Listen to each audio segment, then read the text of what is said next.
तो ढेर सारे हैं एम ट्रिगर्स जहां पे रहेगी भारतीय बाजारों की नज़र। और आज फिर से एक नए हफ्ते की शुरुआत है और इस नए हफ्ते में हम ढेर सारे नए ट्रिगर्स के साथ शुरुआत कर रहे हैं। हालांकि ग्लोबल मार्केट से संकेत तो है ही, पर डिम्पी ओवर द वीकेंड जिस तरीके के जो पूरे पॉलिटिकल वर्ल्ड में लेकर हलचल थी, मोदी 3.0 की पूरी जो सेरेमनी थी, जहां पे कई सारे जितने नेताएं थे उन्होंने शपथ ली और कुछ ही देर में उम्मीद है कि जो भी वो पोस्ट संभालेंगे उसका भी अनाउंसमेंट हो जाएगा। साथ ही साथ डिम्पी वीकेंड भी काफी एक्शन भरा रहा। उम्मीद है कि इंडिया पाकिस्तान का मैच भी आपने देखा होगा, पर सबसे पहले जो मोदी 3.0 को लेकर पूरी की पूरी अनाउंसमेंट्स की गई उसके बारे में बताइए। देखिए, आप ये बात तो तय है कि इस बार एनडीए की सरकार है, यानी कि इस बार पहले पूरी तरह से पूरा बीजेपी के पास बहुमत नहीं है। तो आप जब शपथ ग्रहण समारोह देख रहे थे तो आपने सिर्फ न केवल बीजेपी के कई नेताओं को देखा, बल्कि दूसरी पार्टी के नेताओं को भी शपथ ग्रहण में आते हुए देखा। दो इम्पॉर्टेंट चीज़ें हैं इस बार के जो शपथ ग्रहण के अंदर मेरे को सबसे अच्छी से दिखी। एक तो कुछ नए चेहरों को शामिल किया गया है। ये युवा चेहरे थे। आप चिराग पासवान को देख पा रहे हैं, जिन्होंने 5 सीटों पर चुनाव लड़ा, 500 के 500 जीत के आए वहाँ पे, और यहाँ पे मोदी सरकार ने उनको बड़ा वो दिया है, पद दिया है, कैबिनेट की मंत्री दिया। दक्षिण भारत के एक मंत्री को लेके आए जिन्होंने चुनाव में काफ़ी बड़ी इंपॉर्टेंट रोल अपनाया। हालांकि सीट्स तो नहीं आ पाई, अन्नामलाई की मैं बात बोल रहा हूँ, तो वो भी आए, तो वो उनको भी शपथ दिलवाई गई है। थोड़ा पॉलिटिकल सिनेरियो चेंज करने की कोशिश की है, जेपी नड्डा को भी शपथ दिलाई गई। अब ये बात तो तय है कि कम से कम वो बीजेपी के प्रेसिडेंट नहीं होंगे, नए प्रेसिडेंट की खोज जारी है। हो सकता है शिवराज सिंह चौहान का नाम आ जाए, हो सकता है किसी और का नाम भी सामने आ जाए। फिलहाल ये थोड़ा सस्पेंस के तौर पर बना रहेगा कि देश की जो सबसे बड़ी पार्टी है 240 सीट वाली, उसका प्रेसिडेंट कौन होगा। दूसरा, कुछ अहम मुद्दे हैं, अहम डिपार्टमेंट्स थे, वो बीजेपी ने अपने पास ही रखे, जैसे कि होम है, जैसे कि वित्त है। इस तरह के कुछ एक डिपार्टमेंट जो है अभी भी उन्हीं के पास ही हैं। तो सारी की सारी तस्वीरें आपको उस समय की दिख रही होंगी। और ये 36 मिनिस्टर ऑफ स्टेट्स को भी शपथ दिलवाई गई है एक साथ, इसलिए 71 का आंकड़ा आया है। ये कुछ एक बड़े चेहरे हैं जिनकी हम तस्वीरें आपकी स्क्रीन पर रख रहे हैं। इसमें आप देख रहे होंगे जीतन राम मांझी एक ही सीट पे आए, बट इनको भी शपथ दिलवाई गई है बड़े चेहरों के तौर पर। इसके अलावा अश्विनी वैष्णव के बारे में बताया जा रहा है कि इनका डिपार्टमेंट बदल दिया जाएगा, लेकिन ये कैबिनेट में रहेंगे। एक नाम जो आप कैबिनेट से हटता हुआ देख रहे हैं, जो बड़ा नाम था, वो था स्मृति ईरानी का, क्योंकि वो चुनाव भी हारे, तो इस बार कैबिनेट में उनको जगह नहीं मिली है। कुछ और भी हैं, हालांकि सबसे बड़े नाम के तौर पर सिर्फ स्मृति ईरानी का नाम ही सामने निकल गया। भूपेंद्र यादव, अच्छा डी कुमारस्वामी के बारे में भी आपको बता दें, कर्नाटक से आते हैं ये, और एच डी देवेगौड़ा के सपुत्र हैं, इनको भी शपथ दिलवाई गई है। तो अहम मंत्रालय इनको भी दिए जाएंगे। आज मंत्रालयों का जो डिसाइड हो जाएगा और पहली कैबिनेट की जो बैठक होगी उस पर ना FIS की भी नज़र बहुत इंपॉर्टेंट है। देखिए, सरकार बनना अलग होती है, मंत्री का काम करना बहुत अलग होता है। अगर एक मंत्री अपने काम को बहुत अच्छे से निपटाता है और अच्छे से करता है, एग्जाम्पल के लिए नितिन गडकरी की नाम बोले, उन्होंने रोड एंड इंफ्रास्ट्रक्चर के अंदर काम किया है, वो काबिल तारीफ है, उसको तो विपक्ष भी मानता है ना। तो इस तरह के जो कुछ मंत्रालयों में जो आदमी काम करते हैं, तो उसको देखकर हो सकता है FIS का रुख उस पर्टिकुलर सेगमेंट में काफ़ी तेज़ी से बढ़ जाए। इसलिए जो मंत्रालयों का नामकरण संस्कार होगा वो बहुत इंपॉर्टेंट है। मंत्री तो ठीक है, आपने आ गए, आपने शपथ ले ली, लेकिन किसको कौन कौन सा डिपार्टमेंट दिया जा रहा है मोटा मोटी आज क्लियर भी हो जाएगा आपके सामने, और साथ ही उसका रिएक्शन भी FIS देंगे, जो कि 29% अभी भी लॉन्ग करके बैठे हैं इंडिया के अंदर। तो ये इंपॉर्टेंट चीज़ है जो कल कैबिनेट के अंदर मेरे को देखी। और रही बात देश के प्रधानमंत्री की, तो उन्होंने तो पहले ही कह दिया है कि भाई हम तो आगे बढ़ेंगे और हम अपने, ना ही किसी तरह का कोई हमारा कॉम्प्रोमाइज़ करने का मूड है, ना ही हमारा कुछ सॉफ्ट होने का मूड है। हम तो इकोनॉमिक रिफॉर्म्स के साथ आगे ही बढ़ेंगे। सृष्टि, लेकिन एक चीज़ मेरे को आपसे पता करनी है, आप तो मुंबई में ही है, हमने सुना है कि मुंबई के अंदर बारिश 2 दिन पहले ही आ गई, और कुछ और बारिश की अनुमान भी है कि अगले 2-4 दिन भी बारिश रह सकती है। ऐसा है क्या? ज़रा बताइए तो इसके बारे में पहले आप। जी हाँ डिम्पी, मानसून ने यहाँ पे दस्तक दे दी है और मुंबईकर्स को तो खास तौर से यहाँ पे मानसून का इंतज़ार रहता है। पूरा मूड और माहौल ही बदल जाता है। और जी हाँ, दस्तक दे दी गई है। कल भी काफ़ी अच्छी बारिश हुई, और साथ ही साथ कल जब हम सभी घरों में या कुछ लोग बाहर जाके मैच का आनंद ले रहे थे तब भी बारिश हो रही थी। पर डिम्पी, आप भी बताइए, क्या कल रात आपने मैच का आनंद लिया? काफ़ी इंटरेस्टिंग मैच था। हालांकि हम लोगों को सुबह जल्दी उठना होता है, पर इतना इंटरेस्टिंग मैच था कि स्क्रीन छोड़ने का मतलब ही नहीं था।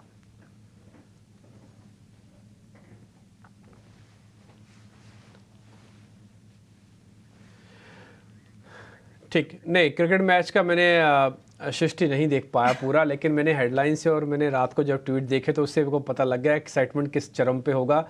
हाँ, लेकिन जब 5 विकेट गिर गई थी जब पांड्या जी खेलने के लिए आया, उसके बाद से मेरे को लगा कि शायद बड़ा मुश्किल होगा इनके लिए तो 120-130 रन बना पाना भी, और ये अब देखने लायक मैच नहीं रहा। तो किसी व्यस्तता के कारण मैं नहीं देख पाया, लेकिन अभी मैंने को पता लगा और रात को ही खैर इनफैक्ट मैंने देख भी लिया था कि भाई मैच तो बड़ा ही रोमांचक रहा और बड़ी ही अलग तरीके से मैच को जीता गया। तो अभी तक का जो भारत का ट्रैक रिकॉर्ड है T20 के अंदर वो लगातार अभी भी जारी है।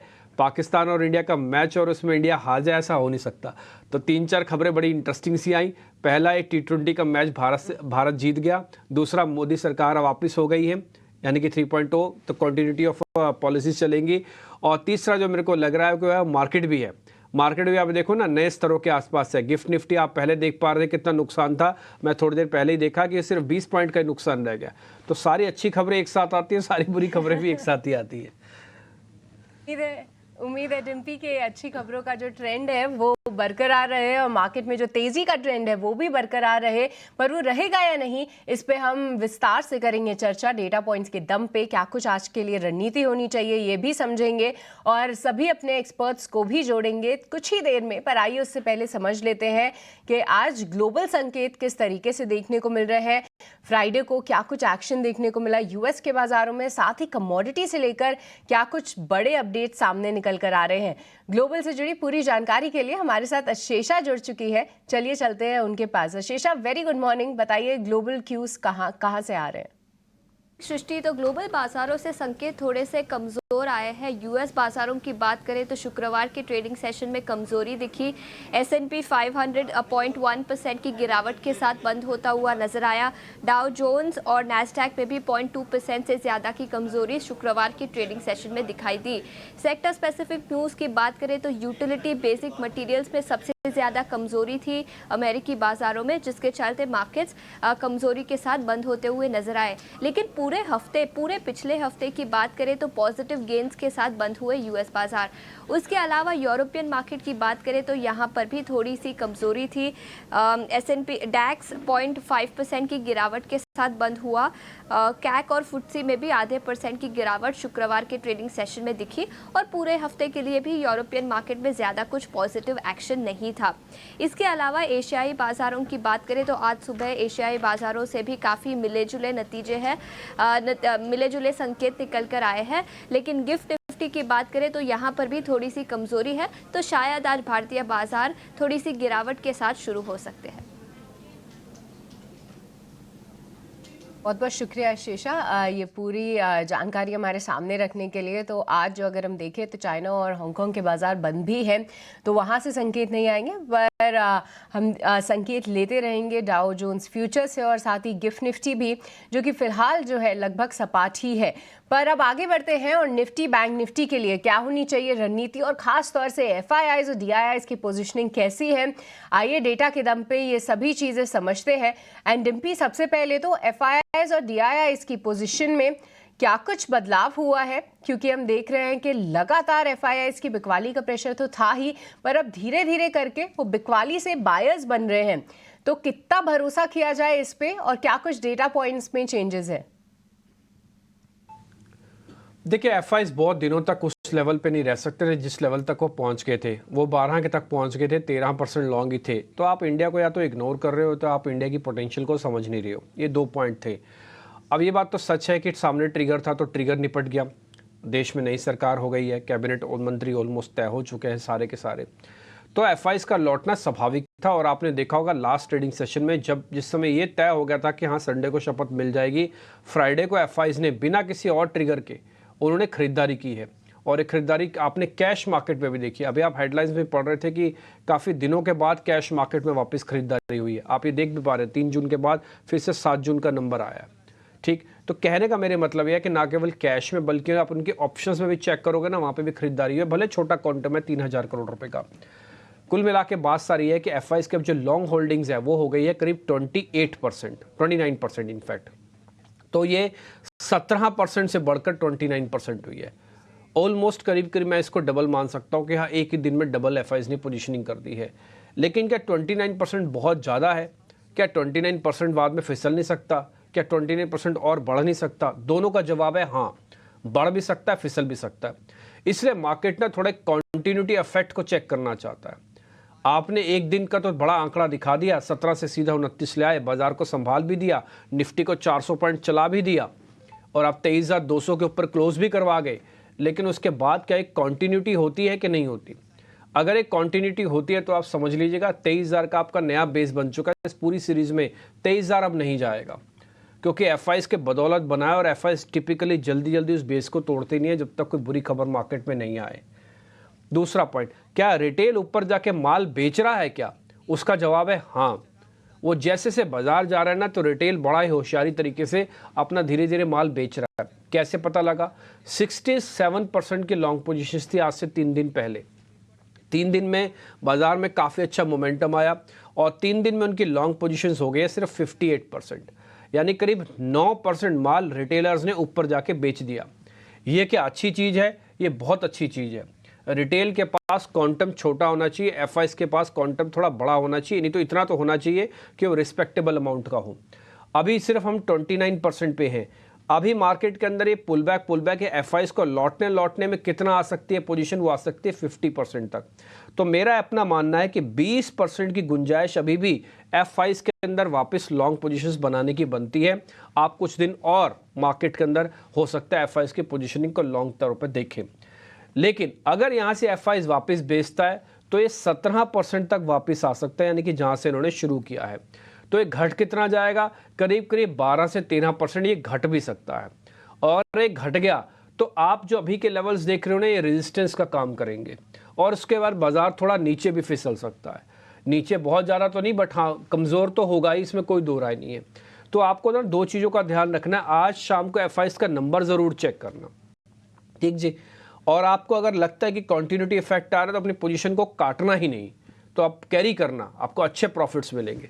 और अगर आपको लग रहा है कि एफआईज नहीं आया और क्वांटम बहुत बड़ा नहीं बढ़ा, तो फिर अगले दिन जाके अपनी पोजीशंस को थोड़ा हल्का कर लेना। भाई ये आपको का ज़रूर काम करना है। रही बात डीआईज की, देखिए डीआईज काफ़ी समझदार है, वो ना बहुत तेज़ी से पार्टिसिपेट कर रहे हैं ना बहुत जल्दी एग्जिट मार रहे हैं। वो 52 का 52% लॉन्ग करके बैठे हैं। अब आपको मैं हिसाब से बता देता हूँ। सबसे बड़ी पोजीशन है रिटेल की 58%, दूसरी बड़ी पोजीशन है डीआईज की, वो है करीब 52%, और तीसरी सबसे बड़ी पोजीशन है मार्केट के अंदर लॉन्ग की, वो है एफआईज की, जो कि है 29%। ठीक है, तो ये बात रही एफआईआईज, डीआईआईज और साथ ही रिटेल की पोजीशनिंग किस तरीके से फिलहाल देखने को मिल रही है। पर डिम्पी, अब आ जाते हैं पर्टिकुलर इंडेक्स की बात करते हैं। निफ्टी और बैंक निफ्टी के लिए क्या होनी चाहिए रणनीति? सबसे पहले निफ्टी की बात करें तो आप देखिए शानदार तेजी हमने फ्राइडे को भी देखी थी, पर आज के लिए क्या कुछ डेटा पॉइंट सामने निकल कर आ रहे हैं? जैसा कि आप बोल रहे हैं कि रिटेल जो है ऊपर के स्तरों में थोड़ा सा अपना माल जो है वो खाली कर रहे हैं, तो क्या लगता है कि क्या ये रेजिस्टेंस लेवल से थोड़े से पलट सकते हैं बाजार, या फिर इन स्तरों में ही कुछ रेंज बाउंड होते हुए रह सकते हैं? साथ ही अगर जिनके पास मौजूदा लॉन्ग्स है उनको क्या रणनीति अपनानी चाहिए? दोनों का जवाब देता हूं, जिनके पास है और जिनको खरीदना है उनके लिए। पहला, जिनके पास है, तो आपने देखा होगा कि फ्राइडे के सेशन में ना केवल 23,000 उस दिन ही अचीव हुआ, उससे पहले हम 23,000 के नीचे थे बाय द वे, हाँ, तो 23,000 ना केवल उस दिन अचीव हुआ बल्कि 23,200 भी अचीव हुआ। तो ये बात तो तय हुई कि जिस दिन एफआईज आते हैं तो उस दिन वो रेजिस्टेंस को नहीं देखते, वो एक नहीं 2-2 रेजिस्टेंस, 3-3 रेजिस्टेंस एक दिन में तोड़ देते हैं। तो आपने वही देखा, जो 450 पॉइंट है, कहने को 450 पॉइंट आपने कई बार देखे होंगे, लेकिन सिर्फ और सिर्फ एफआईज की बदौलत 450 पॉइंट आ जाएं। देखो रिटेल तो बेच ही रहा है, डीआईज ने तो कुछ किया ही नहीं, तो किसने किया है? कौन तो होगा जिसने काम किया है? तो सिर्फ एफआईज ही था। तो एक ही दिन के अंदर 2 रेजिस्टेंस पार करके उन्होंने क्लोजिंग दे दी है। तो जिनके पास है उनका कॉन्फिडेंस हाई होना चाहिए, उनको ये बात पता होनी चाहिए कि भाई देखो एफआईज मेरा सबसे बड़ा दोस्त है जो बाजार को एकदम से हीट कर देता है, वो आज मेरे साथ खड़ा हुआ है। तो उनके पास क्या है, 23,000 का 200 का एक स्ट्रॉन्ग बेस है।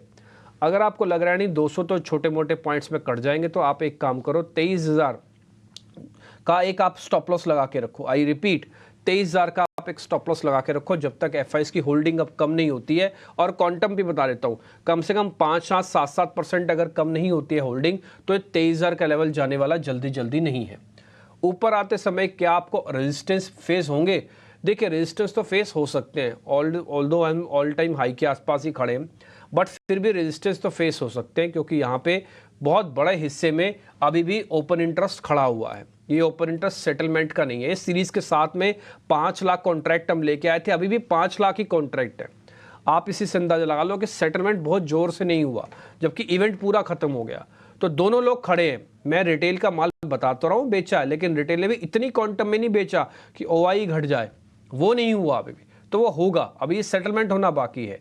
तो इसलिए आप कम से कम 300 पॉइंट के स्विंग के लिए तैयार रहिएगा। तो अगर 23,000 का हम स्टॉप लॉस डाल रहे हैं तो 23,500 से 600 तक का रेजिस्टेंस भी डालेंगे। यहाँ पे आके रेजिस्टेंस भी है मार्केट का। ये तो होगी निफ्टी के बाद जिनके पास पुराना माल है। जिनको नया लेना है, देखो एक राउंड की तेजी आपने खो दिया, आपने सोचा कि मार्केट रिस्की है तो मैं काम नहीं करूंगा, तो रिस्क इक्वल टू रिवॉर्ड होता है। तो एक लेवल का रिवॉर्ड भी आपने खो दिया। अब आपको क्या करना चाहिए? जो नए लोग हैं, नए लोगों को थोड़ा वेट करना चाहिए। वेट कैसे करें सर? बाजार तो दौड़े जा रहा है, हमारे तो हाथ में नहीं आ रहा। हाँ, तो नहीं आ रहा तो फिर आप 1:1 करके ले लो। आप जो भी माल खरीदो, जो भी टारगेट रखो, उसका स्टॉप लॉस भी उतना ही रख लो ताकि आपको 1:1 रेशो रहे। मेरे हिसाब से थोड़ा वेट करना चाहिए। अगर मैं आपकी जगह होता तो मैं ज़रूर वेट करता।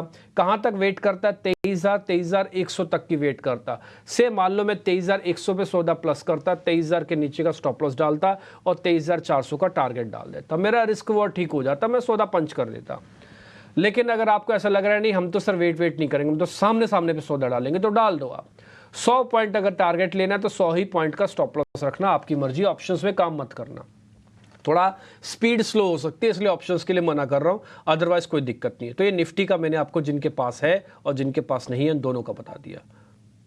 ठीक है, पर डिम्पी ऊपरी स्तरों में क्या कुछ रेजिस्टेंस सामने निकल कर आ रहे हैं? क्या यहाँ पे कोई शॉर्टिंग अपॉर्चुनिटीज भी मिल सकती है? और अगर किसी ने जाते जाते फ्राइडे को शॉर्ट किया हो तो उनके लिए क्या होनी चाहिए रणनीति? देखिए शॉर्ट तो नहीं करना चाहिए। शॉर्ट के पीछे आपके पास कोई रीजन नहीं है। आप बोलेंगे सारे इवेंट क्लोज हो गए इसलिए हम शॉर्ट करना चाहते हो, तो इवेंट क्लोज हुए हैं, क्या बाजार स्ट्रॉन्ग हैंड पे छोड़ के गए हैं कि वीक हैंड पे छोड़ के गए हैं? आप पहले ये तो बताओ। स्ट्रॉन्ग हैंड पे छोड़ के गए, एफआईज की वापसी हो रही है। दूसरा पॉइंट, आपको कहीं कोई पॉलिटिकल डिस्टर्बेंस देश में दिख रही है? नहीं दिख रही है, तो फिर आप क्यों शॉर्ट करोगे? क्या आपको ग्लोबल मार्केट्स में कोई बहुत बड़े क्रैक दिख रहे हैं? नहीं दिख रहे, तो आप फिर क्यों शॉर्ट करोगे? क्या लिक्विडिटी की आरबीआई की पॉलिसी ने कोई परेशान किया आपको? नहीं किया, तो फिर आप क्यों शॉर्ट करोगे? क्या शॉर्ट हम इसलिए कर रहे हैं कि बाजार बहुत चल गया है? ये कोई तरीका नहीं हुआ शॉर्ट करने का। हाँ, चल गया है तो आप इतना कर सकते हो कि जहां पे मार्केट के अंदर थकावट है वहां पे अपना माल काट दो। शॉर्ट करने के लिए से पैसा नहीं बनेगा क्योंकि मार्केट के अंदर एक्सट्रीम बुल रन चल रहा है, तो शॉर्ट के लिए हमारी तरफ से मना ही है। हाँ, जैसे मैं खुद कह रहा हूं कि बाइंग ऑन डिप होना चाहिए, कम से कम 200 पॉइंट मेरे को लगता है निफ्टी नीचे आके आपको एक अपॉर्चुनिटी दे सकता है और कभी भी दे सकता है। तो आप ये काम करो, आप शॉर्ट तो नहीं करो बल्कि बाइंग ऑन डिप करो। शॉर्ट के लिए हम फेवर में नहीं है और ना ही मैं किसी तरह के पुट के भी फेवर में हूं। बाजार वीक होगा, आपको अपने आप से पता लग जाएगा। एक सिर्फ डाटा मैं आपको बताता हूं, पुट कॉल रेशियो 1.16 हो चुका है। ये जैसे 1.30 के ऊपर आ जाएगा फिर मैं शॉर्ट के बारे में थोड़ा सोचूंगा। टिल डेट अभी तक तो नहीं। तो फिलहाल शॉर्टिंग की अपॉर्चुनिटीज़ यहाँ पे नहीं देखनी है। पर डिम्पी, अगर निफ्टी बैंक की बात करें, हालांकि निफ्टी तो ऑल टाइम हाई लेवल्स पे है ही, पर निफ्टी बैंक अपने ऑल टाइम हाई लेवल से काफ़ी दूर है, तो क्या यहाँ पे लॉन्ग्स के ज़्यादा बेहतर मौके तलाशने चाहिए? और अगर किसी के पास ऑलरेडी लॉन्ग्स है तो उनके लिए क्या होगी रणनीति? हाँ, ये बात सच है कि निफ्टी अपने ऑल टाइम हाई से ज़्यादा दूर है एज कम्पेयर टू निफ्टी। पिछली बार भी तो ऐसे ही हुआ था। निफ्टी पहले हमेशा ऑल टाइम हाई लगाता है, बैंक निफ्टी पीछे पीछे चेस करता है। पिछले 6 महीने का पैटर्न है। 6 महीने में मुश्किल से 2 बार ऐसा हुआ होगा जब बैंक निफ्टी ने लीड किया और निफ्टी को पीछे पीछे आना पड़ा। तो ये बात तो तय है कि बैंक निफ्टी इस समय थोड़ा लेगार्ड है, पहला पॉइंट। दूसरा पॉइंट, क्या बैंक निफ्टी के अंदर ओपन इंटरेस्ट की पोजीशन इतना है? फ्यूल है इसके अंदर, फ्यूल है। अभी भी इसके अंदर करीब 2.25 लाख शेयर कॉन्ट्रैक्ट के अंदर खड़े हैं। लेकिन जो लास्ट का सेशन था उसमें एफआईज ने बहुत बड़े हिस्से पर, या फिर मैं बोलूंगा कि बहुत बड़े पैमाने पर इसके अंदर लॉन्ग पोजीशंस बैंक निफ्टी के अंदर नहीं बढ़ी। कैसे पता लगा सर ये नहीं बनी? तो उसका ओपन इंटरेस्ट आप चेक करोगे ना तो 1% भी नहीं एडिशन हुआ।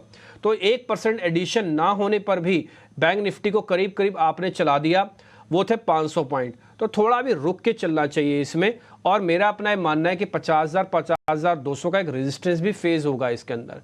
लेकिन ये बात अच्छी है कि रिस्क रिवॉर्ड इसी के अंदर ज़्यादा अच्छा है। पुट कॉल रेशो भी इसका 1 से नीचे चल रहा है और एफआईज अगर आएगा तो आईटी के बाद दूसरा सबसे फेवर्ड एरिया है वो बैंक है, क्योंकि पहले वो आईटी के अंदर आ रहे हैं और बैंक थोड़ा तौर पर निजी तौर पर दुश्मन रहता है, इसलिए बैक एंड पे पड़ा हुआ है ये। लेकिन वैसी कोई दिक्कत नहीं है, स्ट्रक्चरली कोई प्रॉब्लम नहीं है तो आप जरूर होल्ड करके रखें। मैं आपको 2 स्टॉप लॉसेस दे देता हूं। ये बंद हुआ है करीब 49,800 के आसपास, 49,500 का एक स्टॉप लॉस लगा लो।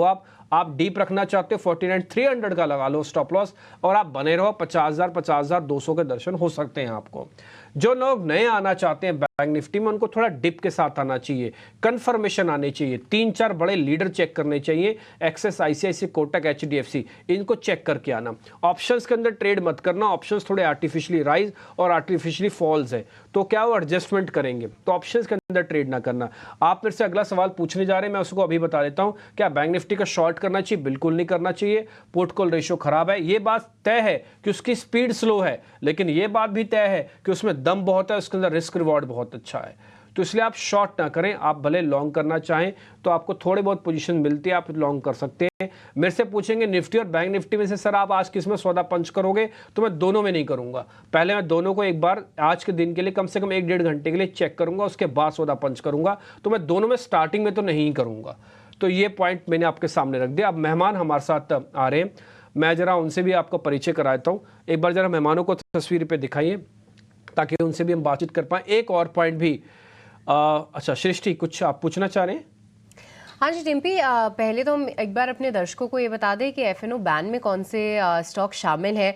तो 3 नाम जो है वो यहाँ पे दिख रहे हैं, बलरामपुर चीनी और साथ ही सेल, ये 2 काउंटर्स तो है ही, और जी एंटरटेनमेंट बना ही हुआ है बैन लिस्ट में। तो ये 3 काउंटर्स ही हैं जो कि फिलहाल एफएनओ बैन लिस्ट में है। पर टिम्पी, ओवर द वीकेंड एक और काफ़ी इंपॉर्टेंट खबर थी, वो थी एफएनओ में सेबी का कंसल्टेशन पेपर, जहां पे उन्होंने कई सारी लिस्ट सामने रखी और साथ ही ये भी बताया कि अलग अलग क्राइटेरियाज में एफएनओ में कुछ काउंटर्स को लाना चाहिए, कुछ काउंटर्स को हटा देना चाहिए। ये ओपन फॉर कंसल्टेशन है। कुछ समय तक यहाँ पे सभी कमेंट्स भी सेबी जो है वो लेती रहेगी। इस पे आपने अगर रीड किया हो तो आपकी क्या टिप्पणी है?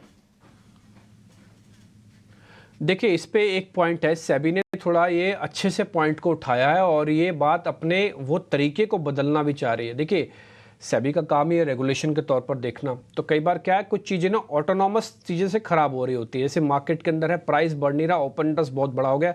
आइडिया उसका सबसे बेस्ट एग्जाम्पल है, सिर्फ ये बताने के लिए कि आइडिया का लॉट साइज आप देख लीजिए, चेक कर लीजिए। अगर आपने गलती से भी एक लॉट ले लिया तो लाख रुपए की कैलकुलेशन होती है इधर से उधर, क्योंकि शायद 80,000 का इसका लॉट साइज है। तो कुछ शेयर ऐसे हैं आइडिया के अंदर वॉल्यूम है, इसलिए उस शायद उस पैरामीटर में नहीं जाएगा। लेकिन ऐसे भी कई शेयर्स हैं जिनके लॉट साइजेस ठीक ठाक है, प्राइजेस भी ठीक हैं।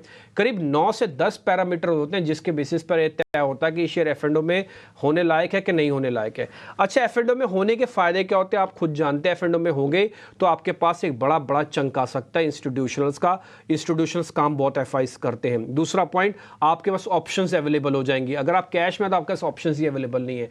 तीसरा, मार्केट में सबसे बड़ा वॉल्यूम 80% वॉल्यूम तो एफ&ओ के बिजनेस के अंदर आता है। तो अगर आप उसी ब्रैकेट में चले गए तो पैसा छटक के आपके पास भी आएगा, तो आपका वॉल्यूम अच्छा बन जाएगा, ट्रेड अच्छा हो जाएगा। लेकिन सेबी ये कहता है कि जिनके अंदर वॉल्यूम कम है, ऑलरेडी एफ&ओ के अंदर शेयर्स हैं, उनको क्या बाहर किया जा सकता है। ये कंसल्टेशन पेपर है, सभी की राय मांगी जा रही है। उसके बाद एक लंबी प्रोसेस है इसको चेक करने की। सेबी अपने क्राइटेरिया को भी बदल सकता है कि हम ये क्राइटेरिया कर देंगे, उसके बाद ही कोई एफ&ओ में आएगा या उससे एफ&ओ से बाहर जाएगा। तो इट्स अ लंबी प्रोसेस। कुछ नाम मार्केट में आ गए हैं जो कि ये बता रहे हैं कि शायद abode India, Bata, Berger paint जैसे, जिनमें टिपिकली वॉल्यूम थोड़ा कम रहता है, ये शेयर बाहर जाएंगे। इन पे क्या नेगेटिव असर होगा? मेरा निजी तौर पर मानना है कोई नेगेटिव असर नहीं होगा, क्योंकि ये तो अभी सिर्फ कंसल्टेशन पेपर है, अभी तो एक लंबी प्रक्रिया। हो सकता है सेबी ना भी करे, ये भी चांसेस बन सकते हैं। तो इसलिए मेरा को ऐसा कुछ इनमें लगता नहीं। लेकिन हाँ, अगर आप इन सभी शेयर्स में जिसके मैंने अभी नाम लिए, लिस्ट भी आपके सामने आ जाएगी। दीपक नाइट्रेट है, ग्रैनुलस है, कैनफिन होम्स, जेके सीमेंट जैसे शेयर्स हैं, ठीक है, डॉक्टर लाल पैथ लैब है, सन टीवी है। इन सभी शेयर्स के अंदर वॉल्यूम उतनी स्पीड से मत बढ़ाओ जब तक ये मैटर पूरी तरह से मार्केट इग्नोर नहीं करता। आज तो पहली बार आएगा, तो आप पहली बार में ऐसा नहीं आप कूद के पड़ जाओ। तो आप थोड़ा रुक जाना, उसके बाद ये चीज़ें अपने आप ही धूमिल हो जाएंगी, फिर से मार्केट में अपने तरीके से काम होने लगेगा। लेकिन ये बात ध्यान रखना भी कंसल्टेशन पेपर है, लंबी प्रोसेस का हिस्सा है, लेकिन सेबी के इस नोट का हम ज़रूर वेलकम करेंगे, क्योंकि ये ट्रेडर्स और इन्वेस्टर्स का हित की बात है।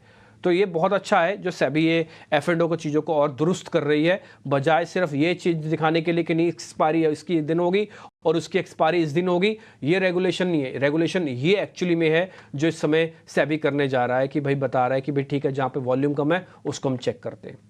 अब मेहमान मेरे साथ जुड़ रहे हैं, मैं उनका जरा स्वागत करता हूं आपके सामने और फिर हम उनसे जरा करते हैं बातचीत और समझते हैं इस समय मार्केट के अंदर क्या करना चाहिए।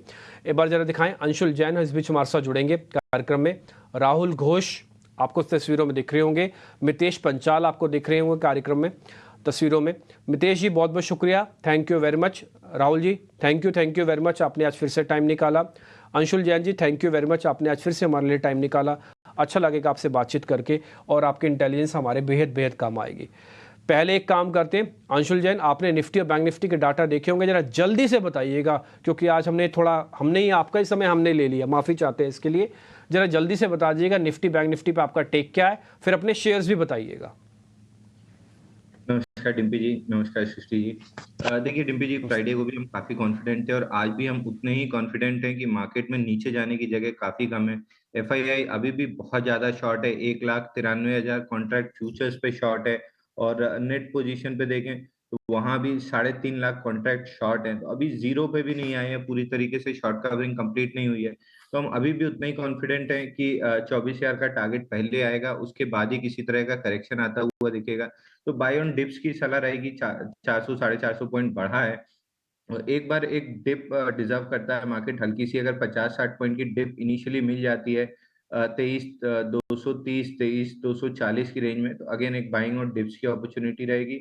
ऑल टाइम हाई 23,338 पहला टारगेट है, 23,700 हम दूसरा टारगेट पकड़ के चल रहे हैं और 24,000 तक की जर्नी है जहां पे हम बहुत स्विफ्टली मूव कर सकते हैं। तो 23,700 से 24,000 हम पकड़ के चल रहे हैं। बैंक निफ्टी में रेंज का ब्रेकआउट नहीं हुआ है, यहाँ पे 50,200 के ऊपर अगर रेंज ब्रेकआउट मिल जाता है तो यहाँ पे भी इनिशियल टारगेट 51,200 और 53,000 का रेंज ब्रेकआउट टारगेट बन जाएगा। तो यहाँ भी कहीं डिप मिल जाती है 49,400 49,600 की जोन में, तो एक बाइंग अपॉर्चुनिटी बन जाएगी। इसीलिए दोनों बाई कॉल रहेंगे। पहला रहेगा चंबल फर्टिलाइजर, मंथली चार्ट पे इसने अपने ऑर्डर ब्लॉक को रीटेस्ट किया और एक वीकली पे बड़ा हैमर बनाए, तो फील्ड लो है अगेंस्ट 7-8 वीक्स के लो, तो पूरी तरीके से वीक लॉन्ग शेकआउट है, स्ट्रॉन्ग हैंड्स के अंदर ये रह गया है। 407 पे बाई करना चाहिए, 403 रुपए का स्टॉप लॉस रहेगा और 415 रुपए का इनिशियल टारगेट रहेगा। इसके ऊपर निकलते हैं तो 440 तक ये जा सकता है।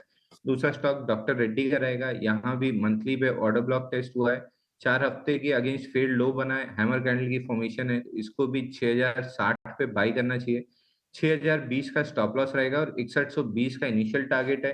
इसके ऊपर निकलते हैं तो फिर वीकली चार्ट पे जो स्विंग हाई है 6420, ये अगला टारगेट बनेगा। तो ये दो बाई कॉल रहेंगे मेरी तरफ से। ठीक है, तो निफ्टी पे नज़रिया जो है वो पॉजिटिव है, साथ ही दो काउंटर्स पे नज़र रखिए जिसमें कि चंबल फर्टिलाइजर्स यहाँ पे खरीदारी की सलाह है और डॉक्टर रेड्डीज भी खरीदारी की सलाह ही दे रहे हैं अंशुल। हालांकि यहाँ पे एक नेगेटिव न्यूज़ फ्लो ज़रूर आया है कि इनके आंध्र प्रदेश फैसिलिटी को 4 आपत्तियाँ जारी की गई है, पर ये बहुत नेगेटिव नहीं है डॉक्टर रेड्डीज़ के लिए, तो हो सकता है ये स्टॉक में एक अच्छी तेज़ी भी हम देख लें। पर चलिए अब आगे बढ़ेंगे, हमारे बाकी दोनों एक्सपर्ट से समझते हैं कहाँ पे है उनकी नज़र। राहुल वेरी गुड मॉर्निंग, बताइए आज की स्टॉक कॉल्स कौन सी हैं आपकी? नमस्ते और गुड मॉर्निंग। तो आज के दोनों कॉल्स लॉन्ग साइड पे है, टाटा स्टील और डिक्सन पे। पहला टाटा स्टील की बात करें तो करंट मार्केट प्राइस पे लॉन्ग कर सकते हैं, स्टॉक ऑल टाइम हाई पे है, 173.5 पे स्टॉप लॉस रख सकते हैं और 185 और 190 का टारगेट रख सकते हैं। Metal sectors as a whole momentum पकड़ रहा है, बहुत टाइम से मोमेंटम पकड़ रहा है और क्योंकि ये स्टॉक ऑल टाइम हाई पे है, एक डिमांड जोन से बाउंस होके आया है, तो बुलिश है इस पर्टिकुलर काउंटर में। सेकंड है डिक्सन, फाइनली 2 साल के बाद या 3 साल शायद के बाद आईटी एक बेयर मार्केट से निकल रहा है और सेलेक्ट फ्यू स्टॉक्स जैसे विप्रो, डिक्सन टेक्नोलॉजीज, अपसाइड का पोटेंशियल अभी भी दिख रहा है इनमें। तो डिक्सन टेक्नोलॉजीज 10,000 के ऊपर लॉन्ग कर सकते हैं, 9,980 के आसपास चल रहा है, तो 10,000 के ऊपर लॉन्ग कर सकते हैं। स्टॉप लॉस इसका 9,800 होगा और टारगेट होगा 10,400 का। टेक्नोलॉजीज यहाँ पे आपको बाय करने की सलाह मिल रही है राहुल की तरफ से, और साथ ही साथ टाटा स्टील ये काउंटर में भी हमने देखा था कि फ्राइडे को 52 वीक हाई पे गया था ये स्टॉक, तो इस पे भी आप नज़र ज़रूर रखें। पर मितेश, गुड मॉर्निंग, आपसे समझना चाहेंगे, बताइए कहाँ पे है आपकी stock calls. Good morning to the panelist, good morning to all the anchors. 3 stock हैं सिस्टम और मेथड के हिसाब से, जहां पे बहुत ही स्ट्रॉन्ग री रेटिंग और कंसोलिडेशन के बाद एक ट्रेंड रिवर्सल का कंफर्मेशन मिला है। सबसे पहले है ब्लू डार्ट। अगर आप ब्लू डार्ट की ट्रेजेक्टरी देखो तो 7000 और 7200 के बीच में बहुत ही एक स्ट्रॉन्ग एक्यूमुलेशन हुआ है, और 7350 के ऊपर एक ट्रेंड कंफर्मेशन मिला है, जहां पे स्टॉक जो है वो एक नई ट्रेडिंग रेंज में एंटर होगा। तो 7380 एट द सीएमपी खरीदना है। 6642 का यहाँ पे स्टॉप लॉस होगा, और टारगेट रहेगा 8118 का।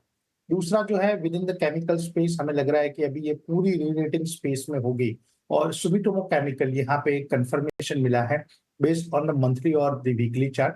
तो 470 के ऊपर ये कंफर्मेशन मिला है, जहां पे स्टॉक जो है 500 प्लस के टारगेट के लिए एंटर होगा। तो एट द सीएमपी 478 के ऊपर सुमिटोमो केमिकल को बाय करना रहेगा। यहाँ पे आपके स्टॉप लॉस रहेंगे 431 के, और टारगेट रहेगा 525 का। लास्ट जो स्टॉक है वो आवास फाइनेंशियल है। आवास फाइनेंस में अगर आप देखेंगे तो 1620 के ऊपर मंथली और डेली चार्ट के हिसाब से एक ट्रेंड रिवर्सल का कंफर्मेशन मिला है। तो यहाँ पे एट द सीएमपी 1683 यहाँ पे एक बाय साइड ट्रेड फॉर्मेशन के लिए सलाह रहेगी, जहाँ पे स्टॉप लॉस रहेगा आपका 1515 और टारगेट रहेगा 1851 का। ओके, ठीक है। तो तीनों मेहमानों की आपने ट्रेड देख ली, एक भी सेल कॉल नहीं है, बाय सारी बाय कॉल्स है। और खुद अंशुल जैन कह रहे हैं कि अभी तो बाजार और चल सकता है, कोई बड़ी बात नहीं है कि पहले 24,000 लगा दे, फिर उसके बाद फिर थोड़ी बहुत थकावट मार्केट के अंदर आए। खैर, इस बीच हमारे साथ ET Now और ET Now स्वदेश के मैनेजिंग एडिटर निकुंज डालमिया भी जुड़ चुके हैं। निकुंज सर, बहुत बहुत शुक्रिया, thank you very much again, आज आपने फिर से टाइम दिया। पहले भी लगातार आपसे हमको ये पॉइंट मिलते रहे हैं कि देखिए सरकार इजीली बन जाएगी, सरकार को लेकर कोई चिंता की बात नहीं है। कल वो आखिरकार हमने तस्वीरों में भी देख लिया, फाइनली मार्केट भी ऊपर आया, मार्केट ने भी बैक टू बैक रिस्पेक्ट दी है, वो भी वेट नहीं कर रहा, वो भी फटाफट से चल रहा है। सर, बाजार अभी और कितना चल सकता है? ट्रिगर्स तो खत्म हो गए, अब आपके पास सिर्फ एक मानसून का ट्रिगर है जो 1.5 महीना चलेगा, और उसके बाद फिर बजट का है, उसके बारे में अभी शायद अभी डेट नहीं आई है। डिम्पी, पिछले हफ्ते में हमने वो कहते हैं ना कि मार्केट का हर पहलू देखा था। एक यूफोरिक हाई मंडे को, एक पैनिक सेल ऑफ ट्यूसडे को, good come back on Wednesday and a solid bout of short covering on Thursday and Friday. तो मार्केट के अंदर मुझे लगता है कि जो एक कंपल्शन था शॉर्ट कवरिंग का वो ख़त्म हो चुका है। अब मार्केट की जो लय रहेगी वह अलग सी रह सकती है। हो सकता है मार्केट अब कंसोलिडेट करे, हो सकता है मार्केट के अंदर अब डिफरेंशिएटेड मूव देखने को मिले। आप ऑल टाइम हाई की बात कर रहे हैं, मगर आप ऑल टाइम हाई के स्टॉक्स को अगर आप डिवाइड करें तो PSU स्टॉक्स में उस प्रकार की तेज़ी नहीं आई है। PSU स्टॉक्स अपने ऑल टाइम हाई के आसपास भी नहीं है, मगर मार्केट ऑल टाइम हाई पर आ चुका है। तो मार्केट में पिछले हफ्ते हमने एक बड़ी चीज़ देखी थी कि डिफेंसिव जिससे हम बोलते हैं वह ऊपर गए थे, और मार्केट उनकी वजह से ऊपर गया था। तो क्या मार्केट में इस समय डिफेंसिव्स का आउट परफॉर्मेंस रहेगा, या फिर सरकार की 100 दिन की जो 100 डेज ऑफ मोदी गवर्नमेंट की हम जो बात कर रहे हैं, जैसे जैसे उस पर स्पष्टीकरण, जैसे जैसे उस पर एक्शन वापस होगा, क्या PSUs और क्या केपेक्स डोमिनेटेड स्टॉक्स वापस आएंगे? मेरा अभी भी मानना है कि लीडरशिप तो वहीं पर है।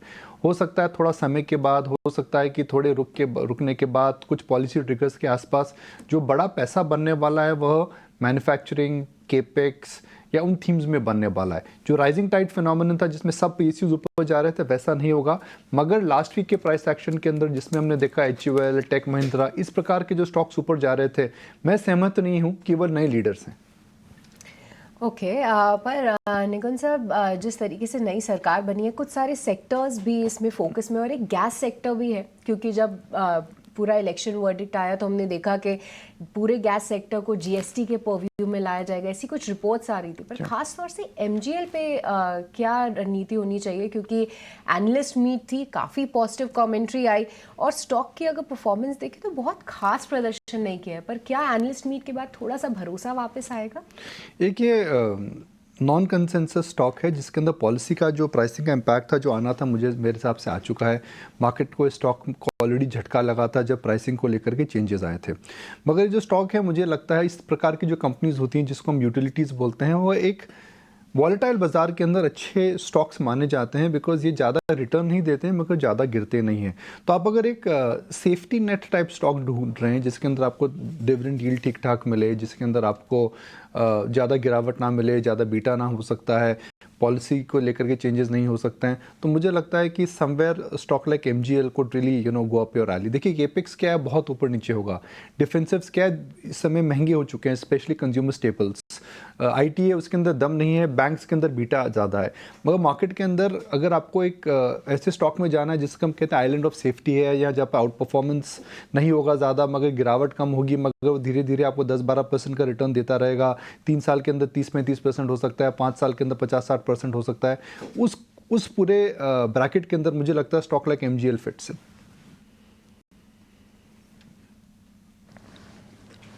ठीक है निकू सर, ये टायर कंपनीज पे आपका टेक क्या है, स्पेशली सीएट? क्योंकि आज रिपोर्ट्स आई, आज हम उनकी बात कर रहे हैं और रिपोर्ट्स में सीएट ने जो मैनेजमेंट ने कहा है कि केपेक्स खत्म हो रहा है, ऑपरेटिंग मार्जिन्स उनके ठीक होने वाले हैं। तो अगर एक रिपोर्ट की हम बात करें तो उस पूरे फ्रेमवर्क के अंदर सीएट के अंदर हो सकता है कि नियर टर्म के अंदर आउट परफॉर्मेंस आए। देखिए क्रूड के दाम गिर चुके हैं और मार्केट यह नहीं देखेगा कि इस क्वार्टर में क्रूड के दाम कितने थे, मार्केट ये देखेगा कि आने वाले क्वार्टर्स में दाम कहाँ जा रहे हैं। दूसरा स्टॉक सस्ता है। तीसरा अगर मानसून जो जिन भी आपने बात करी, अगर मानसून अच्छा आता है, ट्रिगर अच्छा बना रहता है तो मानसून की वजह से भी इनमें आउट परफॉर्मेंस आ सकता है बिकॉज डिमांड वापस आएगी। तो क्रूड नीचे है, डिमांड ठीक ठाक है, वैल्यूएशंस महंगे नहीं है, नियर टर्म में थोड़े इसके लिए ट्रिगर भी हैं और केपेक्स इसका खत्म हो रहा है, यूटिलाइजेशन कम है तो डिमांड थोड़ी भी आएगी तो FY25 इस कंपनी का अच्छा हो सकता है। ठीक है, यानी कि रिपोर्ट काफ़ी हद तक सही डायरेक्शन में आप भी इसको पुख्ता कर रहे हैं सर। बहुत बहुत शुक्रिया, थैंक यू वेरी मच आज टाइम निकालने के लिए और अलग अलग स्टॉक्स पे साथ ही मार्केट पे अपना व्यू पॉइंट रखने के लिए सर। बहुत शुक्रिया, थैंक यू वेरी मच। आगे बढ़ते हैं, आप जरा शरद को भी अपने साथ जोड़ लेते हैं और फटाफट से आपको बता देंगे आज के खबरों वाले शेयर कौन से हैं, फिर हम मेहमान जो हमारे साथ जुड़े हुए हैं उनसे पूछना शुरू कर देंगे। शरद पहले आप बता दीजिए stocks and news. Good morning. जी बिल्कुल, गुड मॉर्निंग जी बिल्कुल। सबसे पहले एम्फेसिस फोकस में रहेगा। आज ब्लॉक डील हो सकती है जहां पे ब्लैकस्टोन 15% स्टेक की बिकवाली कर सकती है जिसका वैल्यू कुल मिला के 6,700 करोड़ रुपए है। ये जो डील प्राइस है लगभग 5% डिस्काउंट पे है। सुज़लॉन एनर्जी पे भी इंटरेस्टिंग डेवलपमेंट हमें देखने मिली थी जहां पे इंडिपेंडेंट डायरेक्टर मार्क डेसैडलर ने अपने इस्तीफ़ा दिया और उन्होंने कहा कि कंपनी में कॉर्पोरेट गवर्नेंस इश्यूज़ हैं। वीकेंड में जो है कंपनी ने एक कॉन कॉल किया, कंपनी ने कहा कि कोई फाइनेंशियल इरेगुलरिटीज़ नहीं है और कोई लीगल कंप्लायंस इश्यूज़ भी नहीं है। तो ओवरऑल जो है ब्रोकरेजेस ने भी एक टाइप से अपग्रेड किया है कि ज़्यादा इम्पैक्ट सुज़लॉन एनर्जी में नहीं पड़ेगा और उनके बाय स्टेटस भी हैं।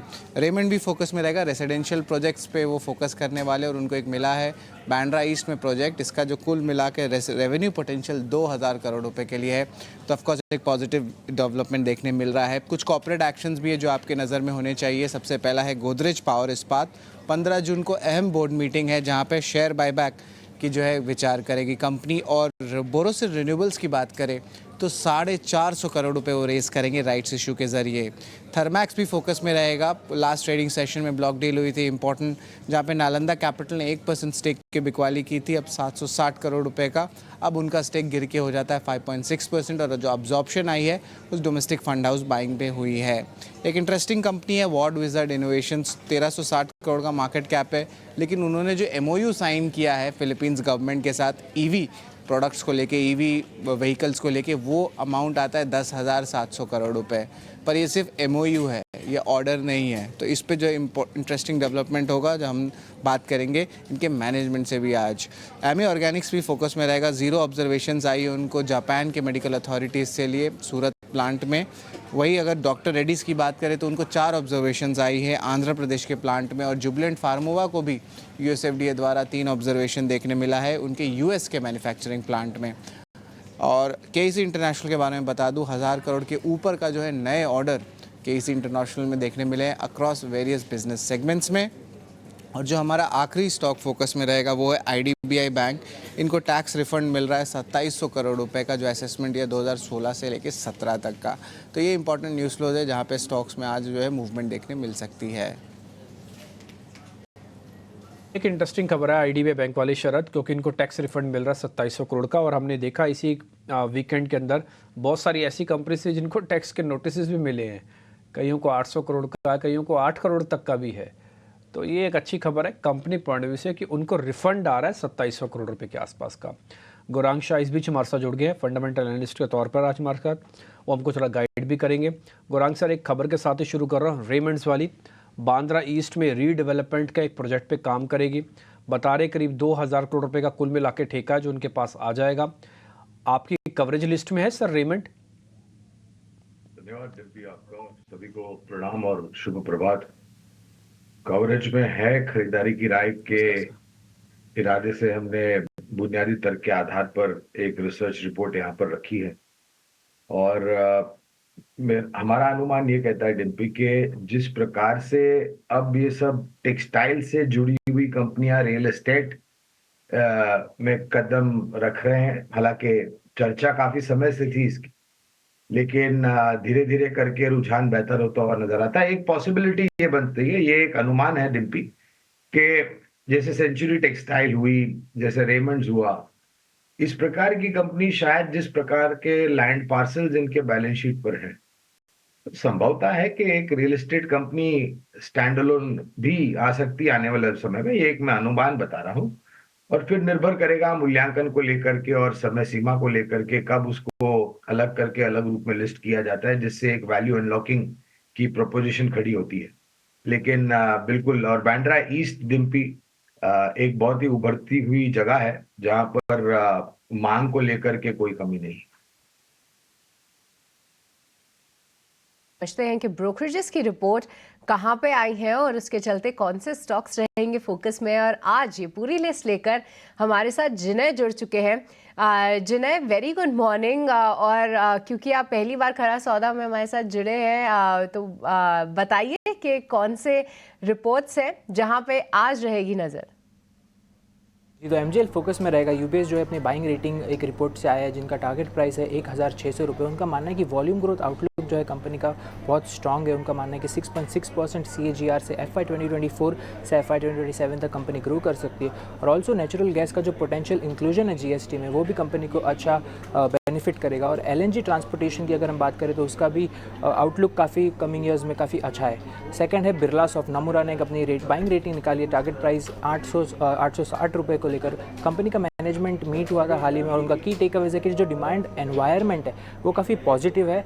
और जो मार्जिन्स है कंपनी ने कहा कि वो थोड़ा रेंज बाउंड रहेगा। और ऑल्सो कंपनी जो है potential M&A mergers and acquisitions की तरफ देखेगी। एंड लास्टली भारतीय एयरटेल फोकस में रहेगा, क्योंकि CLSA ने अपनी बाइंग रेटिंग निकाली। उनका जो टारगेट प्राइस है वो है 1540 रुपये। वो कहते हैं भारतीय एयरटेल जो है US $100 बिलियन मार्केट क्लब में एंटर कर चुकी है। और कंपनी के 3 ग्रोथ ड्राइवर्स देखने मिलेंगे, वो है हाई ग्रोथ स्केलेबल बिजनेस, दूसरा होगा स्ट्रॉन्ग मैनेजमेंट, और तीसरा है ग्लोबल कॉम्पिटिटिव एडवांटेज। बहुत बहुत शुक्रिया जिनय ये पूरी जानकारी देने के लिए। पर देखिए, आज एक काउंटर FGL तो खास तौर से फोकस पे रहेगा ही। इस पे अपने निकुंज सर से भी राय ली थी और उन्होंने बताया था कि क्यों स्टॉक जो है आपके पोर्टफोलियो का हिस्सा बन सकता है। पर आइए कुछ लेवल्स भी जान लेते हैं। अगर आज MGL में अच्छी तेज़ी आई तो क्या खुलते ही इसमें कोई पोजीशन लेनी चाहिए, किस तरीके का डेटा बिल्डअप है? और राहुल, एक बार MGL के बारे में आप बताइए, क्योंकि कुछ सिटी गैस डिस्ट्रीब्यूशन कंपनीज पिछले 2 से 3 दिनों में निचले स्तरों से अच्छा रिकवर जरूर हुई है, पर आज के लिए क्या रणनीति होनी चाहिए MGL के लिए, कौन से लेवल्स ध्यान में रखें? 2 लेवल दूंगा MGL के केस में। एक तो 1335 के आसपास अगर स्टॉक आता है तो बाय कर सकते हैं, और दूसरा 1400 के ऊपर बाय कर सकते हैं। 1380 पे करंट मार्केट प्राइस स्टॉक का चल रहा है। तो अगर आपको आज अपवर्ड मोमेंटम दिखे 1400 के ऊपर, जो 1% ऊपर है, तो बाय कर सकते हैं। दूसरी तरफ 1335 अगर थोड़ा सा नीचे करेक्शन हो तो वहां पे भी पिकअप कर सकते हैं स्टॉक को। तो ये नज़रिया जो है वो आपके लिए MGL पर कुछ और काउंटर्स भी जो है वो फोकस में रहेंगे। और कई दिनों से हम अच्छा एक्शन देख रहे हैं मितेश लिकर काउंटर्स में। हालांकि जिस तरीके से सिटी गैस डिस्ट्रीब्यूशन कंपनीज के लिए इस नई सरकार के बाद कुछ ब्रोकरेजेस का मानना है कि इंडस्ट्री को लेकर कुछ पॉजिटिव खबरें अनाउंस हो सकती है, वैसे ही जितने भी अल्कोहल बेवरेज काउंटर्स हैं, लिकर स्टॉक्स हैं, उनमें भी एक अच्छी तेज़ी है। कोई स्टॉक जो कि स्टैंड आउट करता हो आपके लिए फिलहाल इस पूरे स्पेस में से? बहुत ही अच्छी थीम आपने सिलेक्ट की है। यहाँ पे हमारा जो रुझान है ये यूनाइटेड स्पिरिट्स के ऊपर है। अगर आप यूनाइटेड स्पिरिट्स देखोगे तो कहीं ना कहीं स्टॉक्स जो है वो higher top higher bottom formation में है और 1250 के ऊपर एक बहुत ही स्ट्रॉन्ग ट्रेंड कंफर्मेशन मिला है हमें। तो हमें लग रहा है कि 1500 1600 आने वाले दिनों में ये टारगेट आएगा। और जब इतनी वॉलेटिलिटी के बाद कोई सेक्टर टेक्निकली हमारे हिसाब से मेथड सिस्टम और मेथड के ऊपर क्वालिफाई होता है तो वहां पे एक्सटेंशन ऑफ द ट्रेंड बहुत ही लंबी अवधि के लिए आता है। तो हमें लग रहा है कि ये जो स्पेस है अगले 6 से 9 महीने के लिए बहुत ही स्ट्रॉन्ग बजिंग होगी और इसमें अच्छे मुनाफे की तैयारी कर सकते हैं इन्वेस्टर्स और ट्रेडर्स दोनों। तो हमें लग रहा है कि यूनाइटेड स्पिरिट्स में आपको बाय साइड ट्रेड फॉर्मेशन लेना चाहिए। स्टॉप लॉस के हिसाब से आप अराउंड 1220 का एक डीप स्टॉप लॉस रख सकते हो और ऊपर की साइड में पहला टारगेट रहेगा वो 1450 और दूसरा जो टारगेट रहेगा वो 1500 का रहेगा। तो यूनाइटेड स्पिरिट्स जो है वो मितेश के लिए स्टैंड आउट कर रहा है। पर गौरांग जी क्विकली एक बार आपसे भी पूरे अल्कोहल बेवरेज स्पेस पे राय जानना चाहेंगे। क्या यहाँ पे पॉजिटिव नज़रिया बनाने की अब बारी आ गई है? क्योंकि हम देखें तो कई सारे काउंटर्स ने अच्छा प्रदर्शन ज़रूर किया है पर आउट परफॉर्मेंस नहीं रहे हैं और जिस तरीके से अब मानना है कि नई सरकार के अंतर्गत कुछ रेगुलेशन चेंजेस हो सकते हैं जो कि पॉजिटिव रहेंगे, खास तौर से आंध्र प्रदेश में जिस तरीके से सरकार आई वो इन काउंटर्स के लिए पॉजिटिव रह सकती है। आपकी टिप्पणी ये लिकर काउंटर्स पे?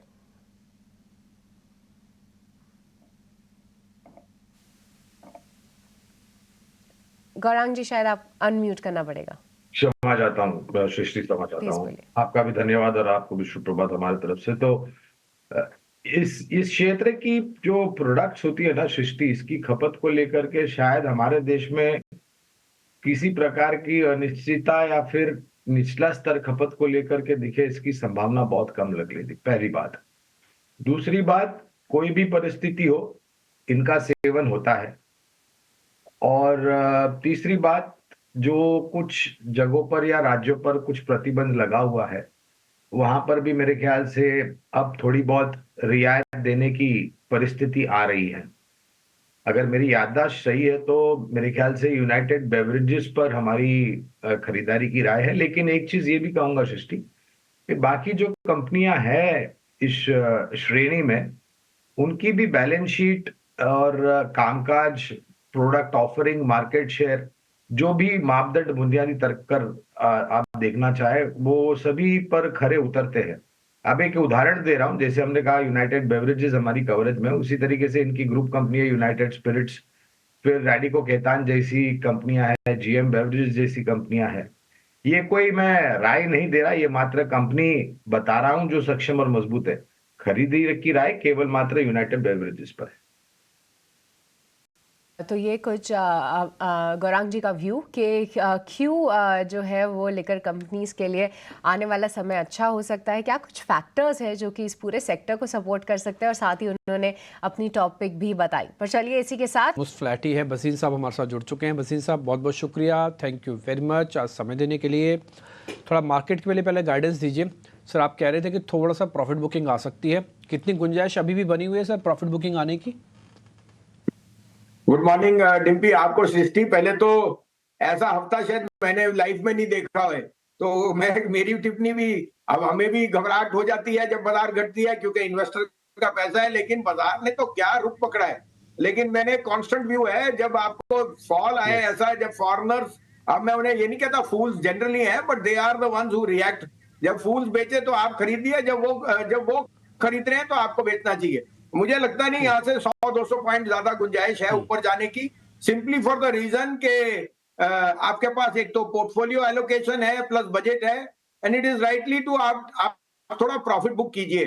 स्टॉक और सेक्टर रोटेशन चल रही है डीपी और सृष्टि, क्योंकि किसने सोचा था IT will be the biggest gainer this week along with FMCG, auto और पीएसयूज कुछ नहीं करेंगे, तो ये रोटेशन चलेगी। आपको सतर्क रहना है। इंडेक्स पे मैं ज्यादा बुलिश नहीं हूं, मेरे को लगता है इवेंट डिस्काउंटिंग हो गई है और शॉर्ट कवरिंग का काफी लंबा बाउट हो चुका है। 470 पॉइंट एक दिन में बहुत रैली होती है, लेकिन स्टॉक स्पेसिफिक आपको रहना है। आपको अभी अपडेट भी दे दूं, आपको लुपिन का था, अशोक लीलैंड का था, वो बहुत आउट परफॉर्मर है।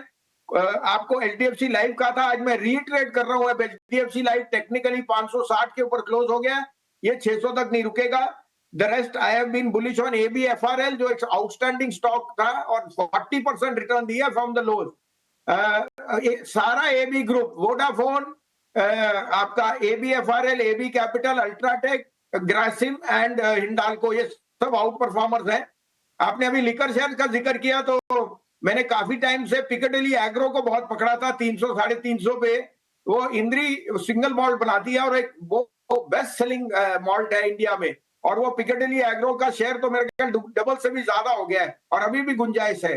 तो selectively a lot of these alcohol beverages and consumption stocks are doing well, वहां रखिए। आज के लिए 3 पिक्स है आपके, तो मैं शुरू करूं। इंडेक्स पे न्यूट्रल व्यू है, स्टॉक की रोटेशन करिए। पीएसयूज में जो रैली आती है थोड़ा हल्का होइए, और आईटी आपको लिए विप्रो आउट परफॉर्मर है, 440, 450, 460 वाला 490 हो गया। 525 से पहले विप्रो रुकेगा नहीं, उसके साथ एचसीएल टेक और एक और आईटी पिक आपको मैं दूंगा।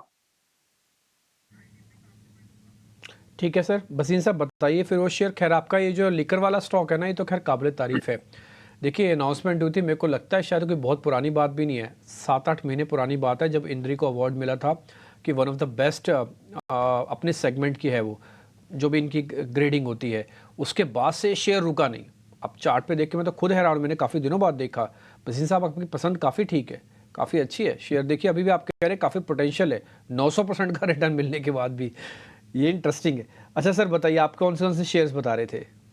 तो देखिए आज एम्फोसिस में एक ब्लॉक डील होगी 2350, 2355, वहां आपको शायद मिले तो बहुत अच्छा है, नहीं मिले तो ब्लॉक डील, लेकिन मिस मत करना। ये 15% जो था ये एक ओवरहैंग था। Mphasis in the mid cap is arguably going to come with the best numbers, और मेरे को सबसे रीजनेबल शेयर एम्फोसिस दिखता है। आईटी में मोमेंटम भी है, आज डॉलर भी स्ट्रांग हुआ है, तो मुझे इसमें 2750 का पहला टारगेट, लेकिन 3000 भी चले जाए तो मुझे कोई अचंबा नहीं होएगा।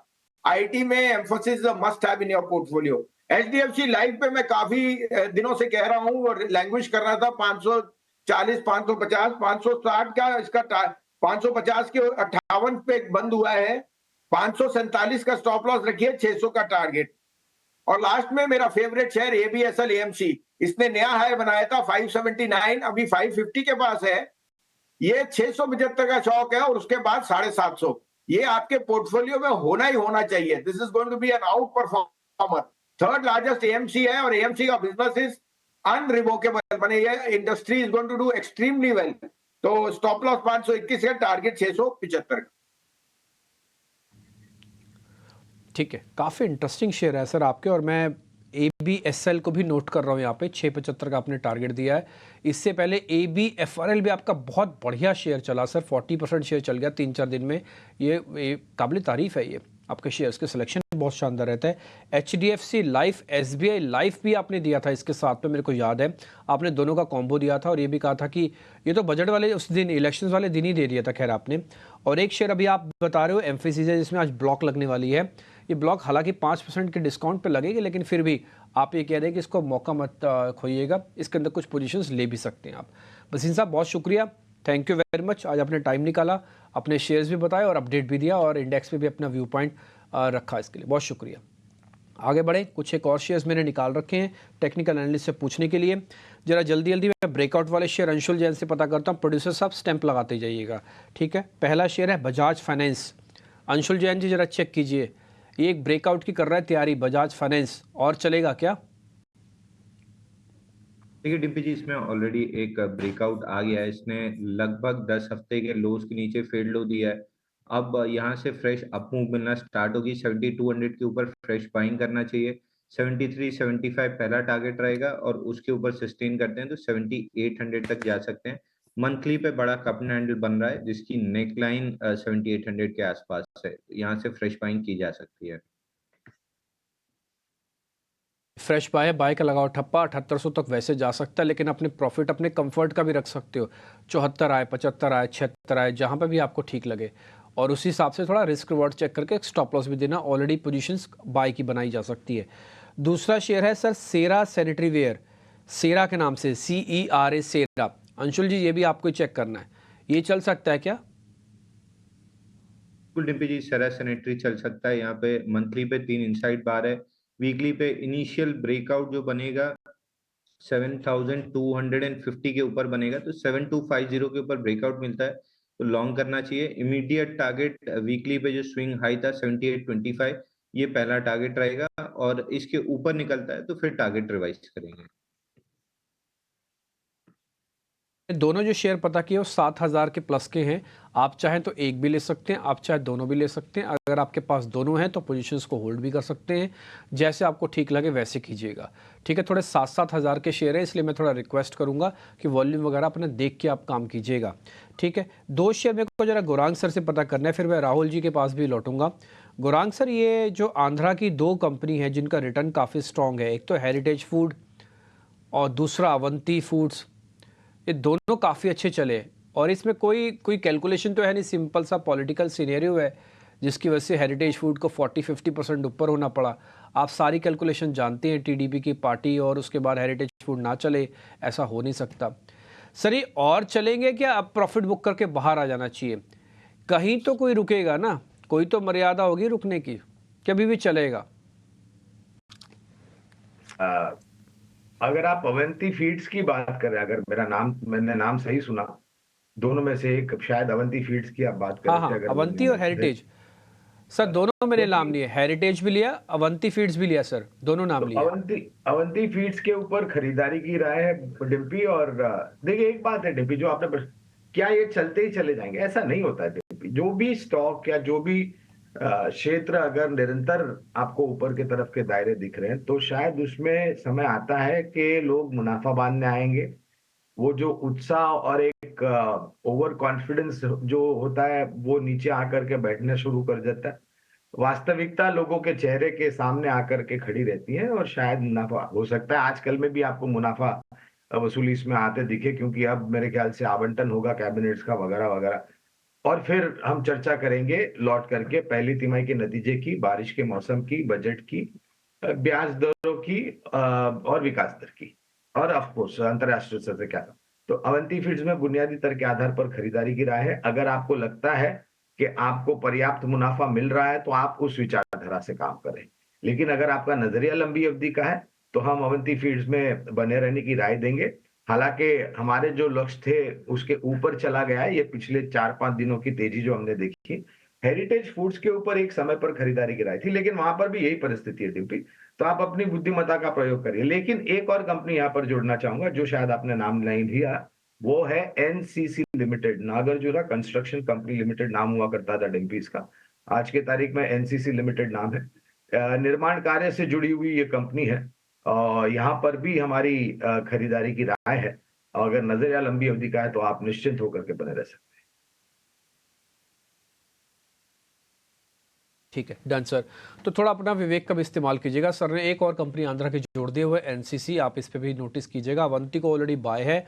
रही हेरिटेज फूड, देखिए एक लेवल की तो ट्रेन मिस हो ही गई है ना, लेकिन अगर आप अभी भी चढ़ना चाहते हैं तो अपने विवेक का इस्तेमाल कीजिएगा। ये विवेक आपका दोस्त नहीं है, ये विवेक आपके अंदर के रहने वाला इंटेलिजेंस है, थोड़ी उसका ज़रूर इस्तेमाल कीजिएगा। बस हाँ में भी नहीं बोला जा सकता, ना में भी नहीं बोला जा सकता। अब 10% पे खुलेगा, आप क्या हाँ बोलोगे और हम क्या ना बोलेंगे, ठीक है ना जी। तो थोड़ा देख के काम कीजिएगा, बस इतना ही कहना चाहते हैं। आगे बढ़ते हैं। एक शेयर मैंने और भी निकाल रखा है राहुल जी के लिए, मैंने एक्चुअली क्या एक इन 2 निकाल रखे, मैं एक ही पूछ लेता हूँ पहले। वो है अशोका बिल्डकॉन। राहुल सर एक बार जरा अशोका बिल्डकॉन को देखना, ये भी एक ब्रेकआउट का कैंडिडेट है, और चलेगा क्या?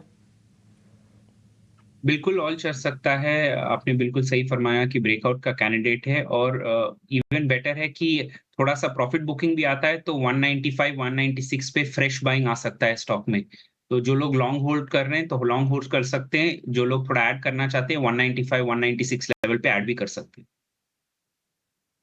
9 बज चुके हैं, कुछ ही देर में हम आपके लिए लेकर आएंगे 9 बजे के नवरत्न शेयर्स। हमारे सहयोगी शरद हमारे साथ ऑलरेडी जुड़ चुके हैं, पर उससे पहले एक बार क्विकली शिवांगी के पास चलते हैं और उनका स्वागत भी करेंगे, और साथ ही आज की उनकी कॉल्स भी समझेंगे। Shivangi, very good morning. बताइए आज के लिए कौन सी हैं आपकी स्टॉक कॉल्स? जी वेरी गुड मॉर्निंग। सो आज के लिए पहला स्टॉक जो मैंने चुना है वो है ऑटो स्पेस में से बजाज ऑटो है स्टॉक एक अपवर्ड स्लोपिंग चैनल में काम कर रहा है, सपोर्ट्स जो है वो हायर जोन्स की तरफ शिफ्ट होते हुए दिख रहे हैं। बहुत ही परफेक्टली ये स्टॉक अपने 50 डेली एक्सपोनेंशियल मूविंग एवरेज को रिस्पेक्ट करते हुए दिख रहा है और एक 10 हफ्तों के कंसोलिडेशन के बाद जो एक अच्छी मूव आती हुई दिख रही है वो स्टॉक को एक्सटेंड करते हुए दिखेगी 10,150 के टारगेट्स के लिए और 9,500 के एक स्टॉक के साथ। दूसरा पिक मेरा रहेगा भारती एयरटेल में। यहाँ पे भी हमने देखा है कि बहुत ही स्मार्ट रिकवरी देखने को मिली है लोअर जोन से और अपने एक प्रीवियस हर्डल को भी सरपास करते हुए दिखा है स्टॉक ने। एक फ्रेश मूव के लिए तैयारी कर रहा है। 1500 के टारगेट के लिए खरीदारी की सलाह है 1385 के एक स्टॉक के साथ।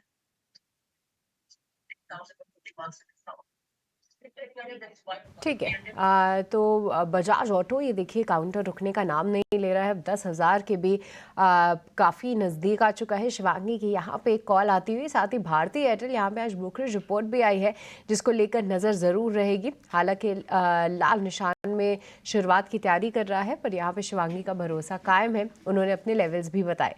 पर चलिए अब आगे बढ़ते हैं और 9 बजे के नवरत्न शेयर्स जानने का वक्त चला है। सीधे चलेंगे हमारे सहयोगी शरद के पास। Sharad, very good morning. बताइए आज कहाँ पे रहेगी नजर?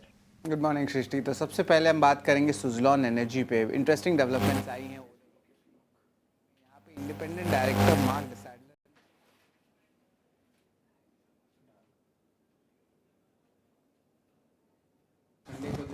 ओके जी शरद, जल्द ही हम आपसे समझेंगे कि कौन से स्टॉक्स रहेंगे, पर उससे पहले एक बार हमारे साथ कुणाल जुड़ चुके हैं।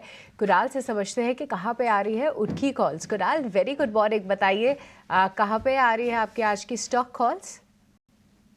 वेल शुभ दिन आपको सबको। एंड जिस हिसाब से अभी मार्केट रिएक्ट कर रहा है, व्यू फिलहाल पॉजिटिव साइड का ही है। एंड मेरे 2 कॉल है, उसमें सबसे पहला जो कॉल है M&M का है, जिस हिसाब से फिलहाल स्टॉक ट्रेड कर रहा है ऑल टाइम हाई पे है, अनचार्टेड टेरिटरी में है।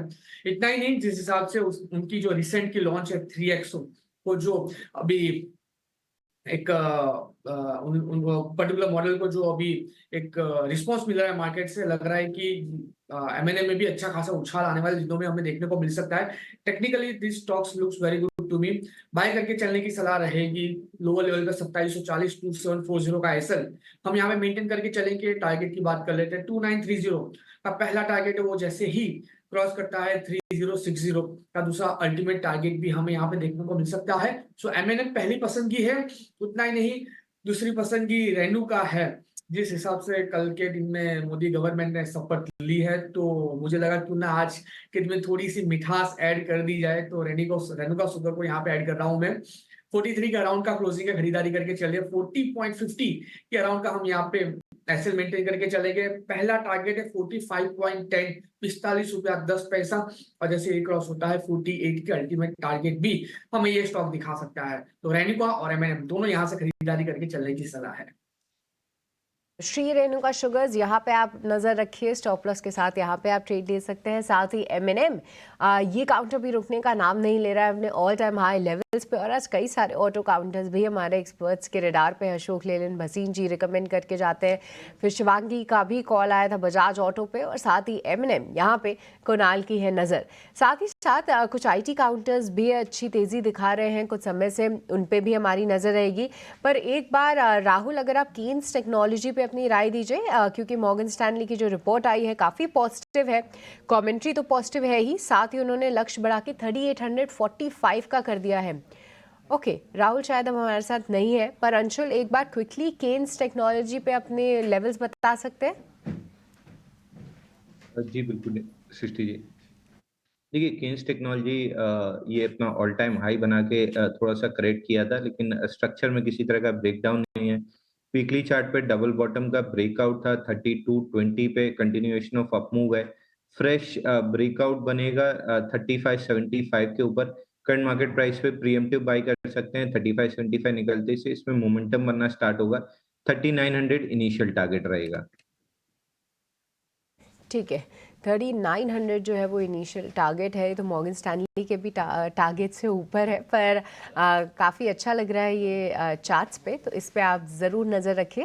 पर चलिए अब फिर से एक बार शरद के पास जुड़ते हैं। शरद से समझेंगे कि कौन से स्टॉक्स आज रहेंगे फोकस में। शरद, ओवर टू यू।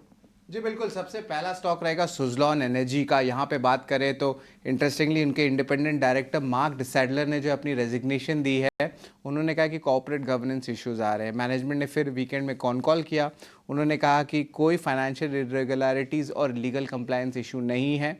ब्रोकरेजेस ने भी थम्स अप दिया एक टाइप से, उन्होंने कहा है कि एक ऑपरेशनल इशू का भी कोई भी बड़ा इम्पैक्ट नहीं देखने मिलेगा। और अभी भी जो है नोवामा ने मेंटेन बाई रखा है, लक्ष्य 53 रुपीज़ पर शेयर का रखा है।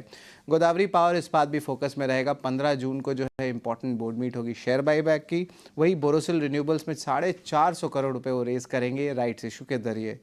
हमारा चौथा स्टॉक रहेगा रेमंड। यहाँ पे एक बड़ी सी रेसिडेंशियल प्रोजेक्ट बनाएंगे बांद्रा ईस्ट यानी कि मुंबई के प्रोजेक्ट में, जहाँ पे जो रेवेन्यू पोटेंशियल है वो 2000 करोड़ रुपए का रहेगा।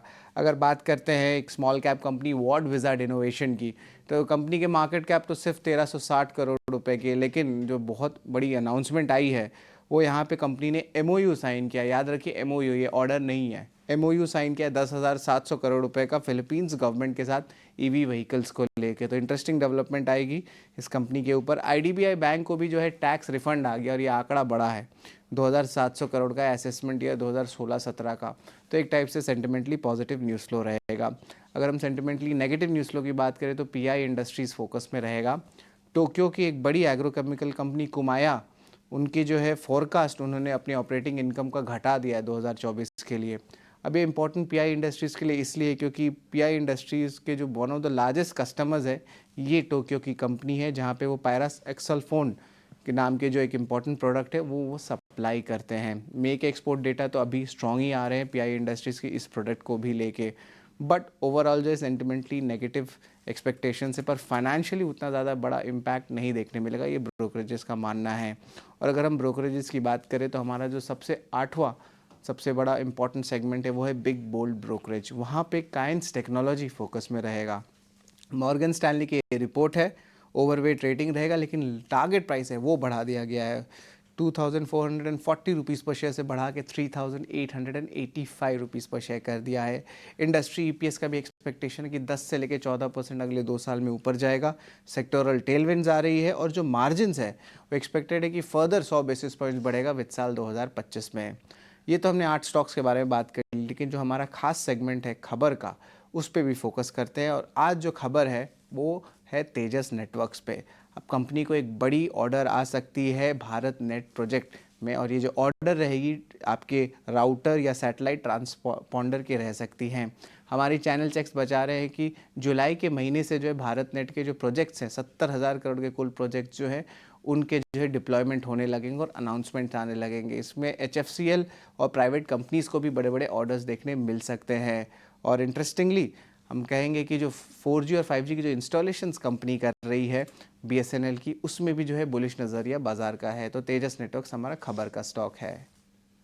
ठीक है, बहुत बहुत शुक्रिया शरद, ये पूरी लिस्ट सामने रखने के लिए। कई सारी इंटरेस्टिंग न्यूज़ भी शरद लेकर आते हैं, जिसमें कि देखिए खबर के दम पे आज तेजस नेटवर्क पे नज़र तो ज़रूर रहेगी, पर PI इंडस्ट्रीज़ भी काफ़ी इंटरेस्टिंग खबर लेकर आए हैं। नेगेटिव खबर है, देखते हैं स्टॉक का क्या रिएक्शन रहता है। पर चलिए अब डिम्पी आपसे समझना चाहेंगे। देखिए अब प्री ओपन में मार्केट सेटल हो चुके हैं। जिस तरीके की गिफ्ट निफ्टी संकेत दे रहा था, निफ्टी भी लगभग सपाट शुरुआत की तैयारी कर रहा है, और सपाट शुरुआत की तैयारी निफ्टी बैंक की भी है।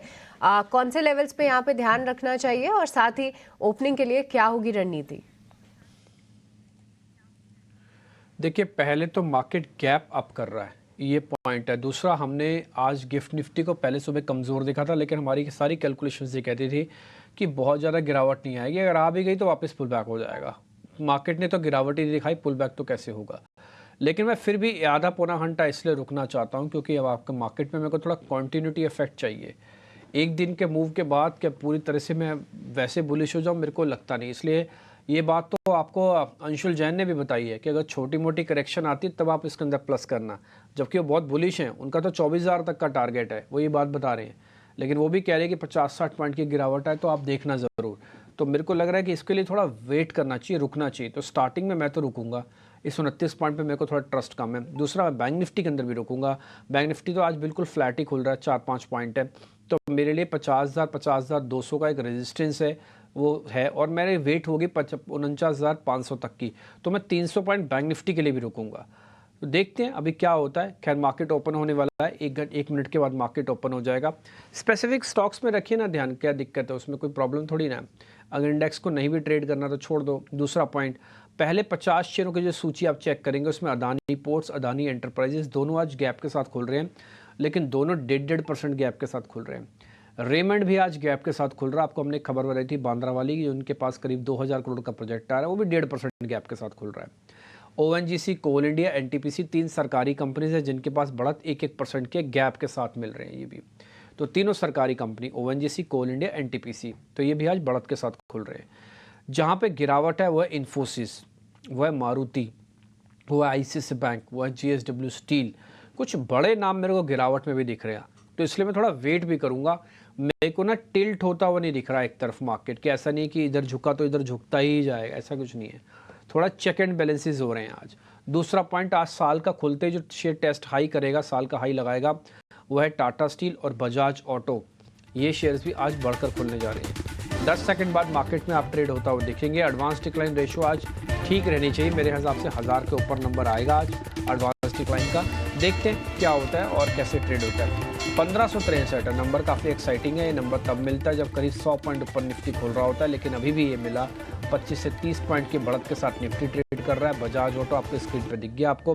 पहले बढ़ने वाले जरा शेयर्स दिखाना चाहेंगे तो पहले वो दिखाइएगा।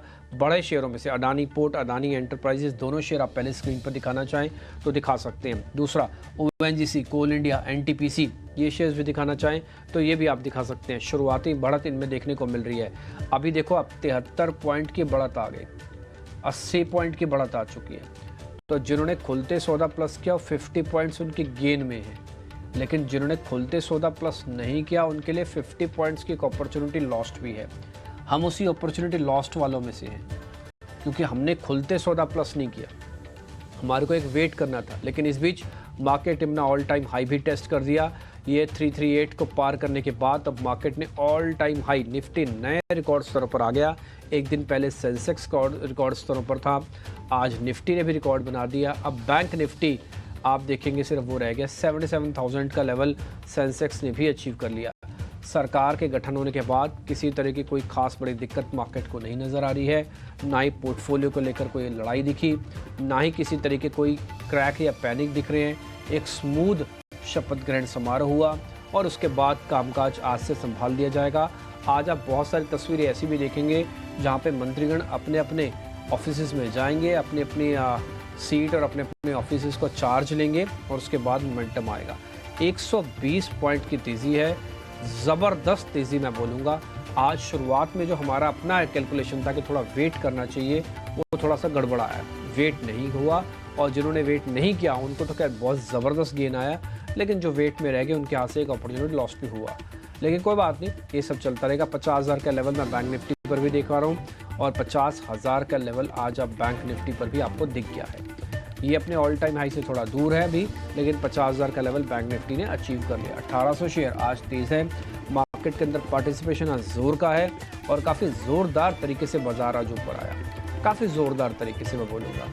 इंडिया विक्स को भी मैं दिखाई देता हूँ, जब इतनी सारी बात हो ही गई है तो इंडिया विक्स अब आधा % ऊपर 17 के आसपास से नॉर्मल सा हो गया है। अब ये तेज़ी में पार्टिसिपेट नहीं करता, मंदी में भी पार्टिसिपेट नहीं करता, तो इंडिया विक्स आज आपको थोड़ा नॉर्मल ट्रेड करता हुआ दिखेगा। पहले 5 बड़े शेयर्स जरा स्क्रीन पे वो भी दिखा दीजिएगा। HDFC bank, Reliance industries, Infosys, TCS, L&T और HUL, ये सारे के सारे शेयर्स दिखा दीजिए। आपको थोड़ा आइडिया लग जाएगा कि हाँ वेटेज वाले जो शेयर्स हैं आखिरकार उनमें हो क्या रहा है। ज़्यादातर शेयर्स आपको हरे निशान में दिखेंगे, उसमें से कोई इक्का दुक्का IT का दिख जाए तो दिख जाए फ्लैट, नहीं तो और सेक्टोरियल इंडाइसिस के अंदर वैसी कोई प्रॉब्लम नहीं है। और आज बैंक निफ्टी और IT का आपको मैंने कई बार सुबह नोटिस भी करवाया कि इन दोनों का डाइवर्जेंस होता है। IT चलने के बाद थोड़ा प्रॉफिट बुकिंग करेगा तो फिर बैंक निफ्टी ऊपर आएगा। तो 50,000 आज बैंक निफ्टी के अंदर भी हमने लेवल्स देख लिए।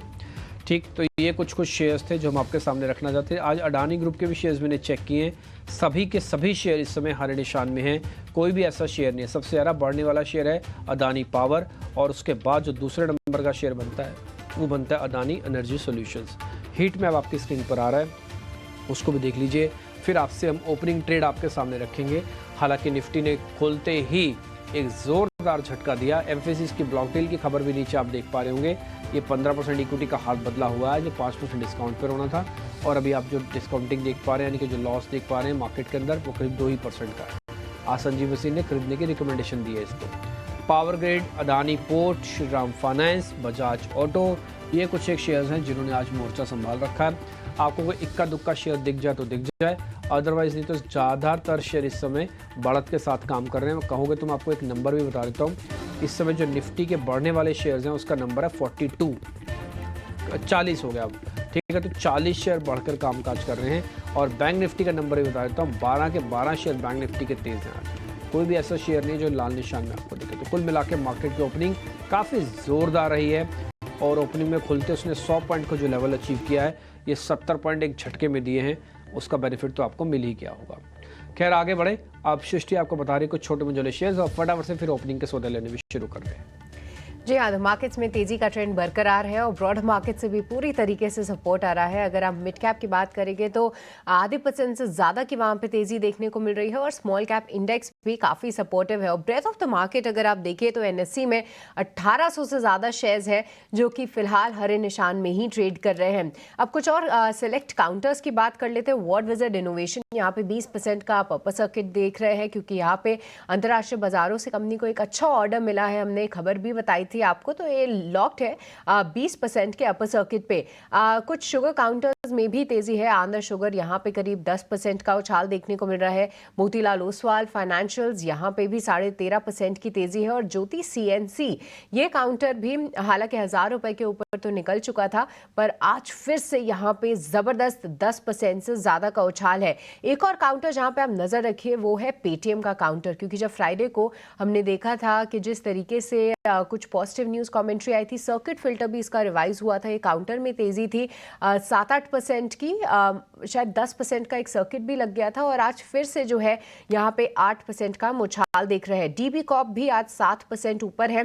तो कुछ सेलेक्ट काउंटर्स हैं जहाँ पे तेजी बरकरार है। और हेरिटेज फूड्स भी आप नजर में रखिए, क्योंकि यहाँ पे डिम्पी ने राय भी ली थी हमारे एक्सपर्ट से, तो ये काउंटर में तेजी का ट्रेंड बरकरार है।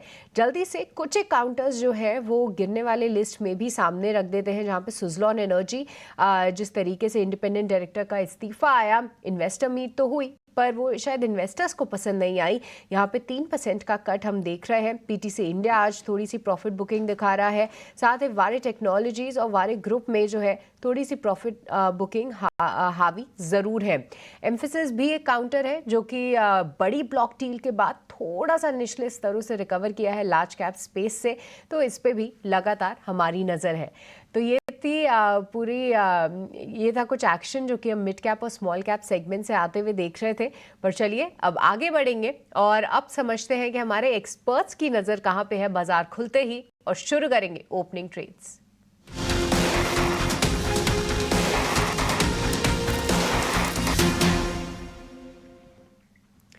तो ओपनिंग ट्रेड में हमारे सभी एक्सपर्ट्स हमारे साथ मौजूद हैं, और शिवांगी सबसे पहले आपसे समझना चाहेंगे, बताइए ओपनिंग के बाद कहां पे है आपकी नजर?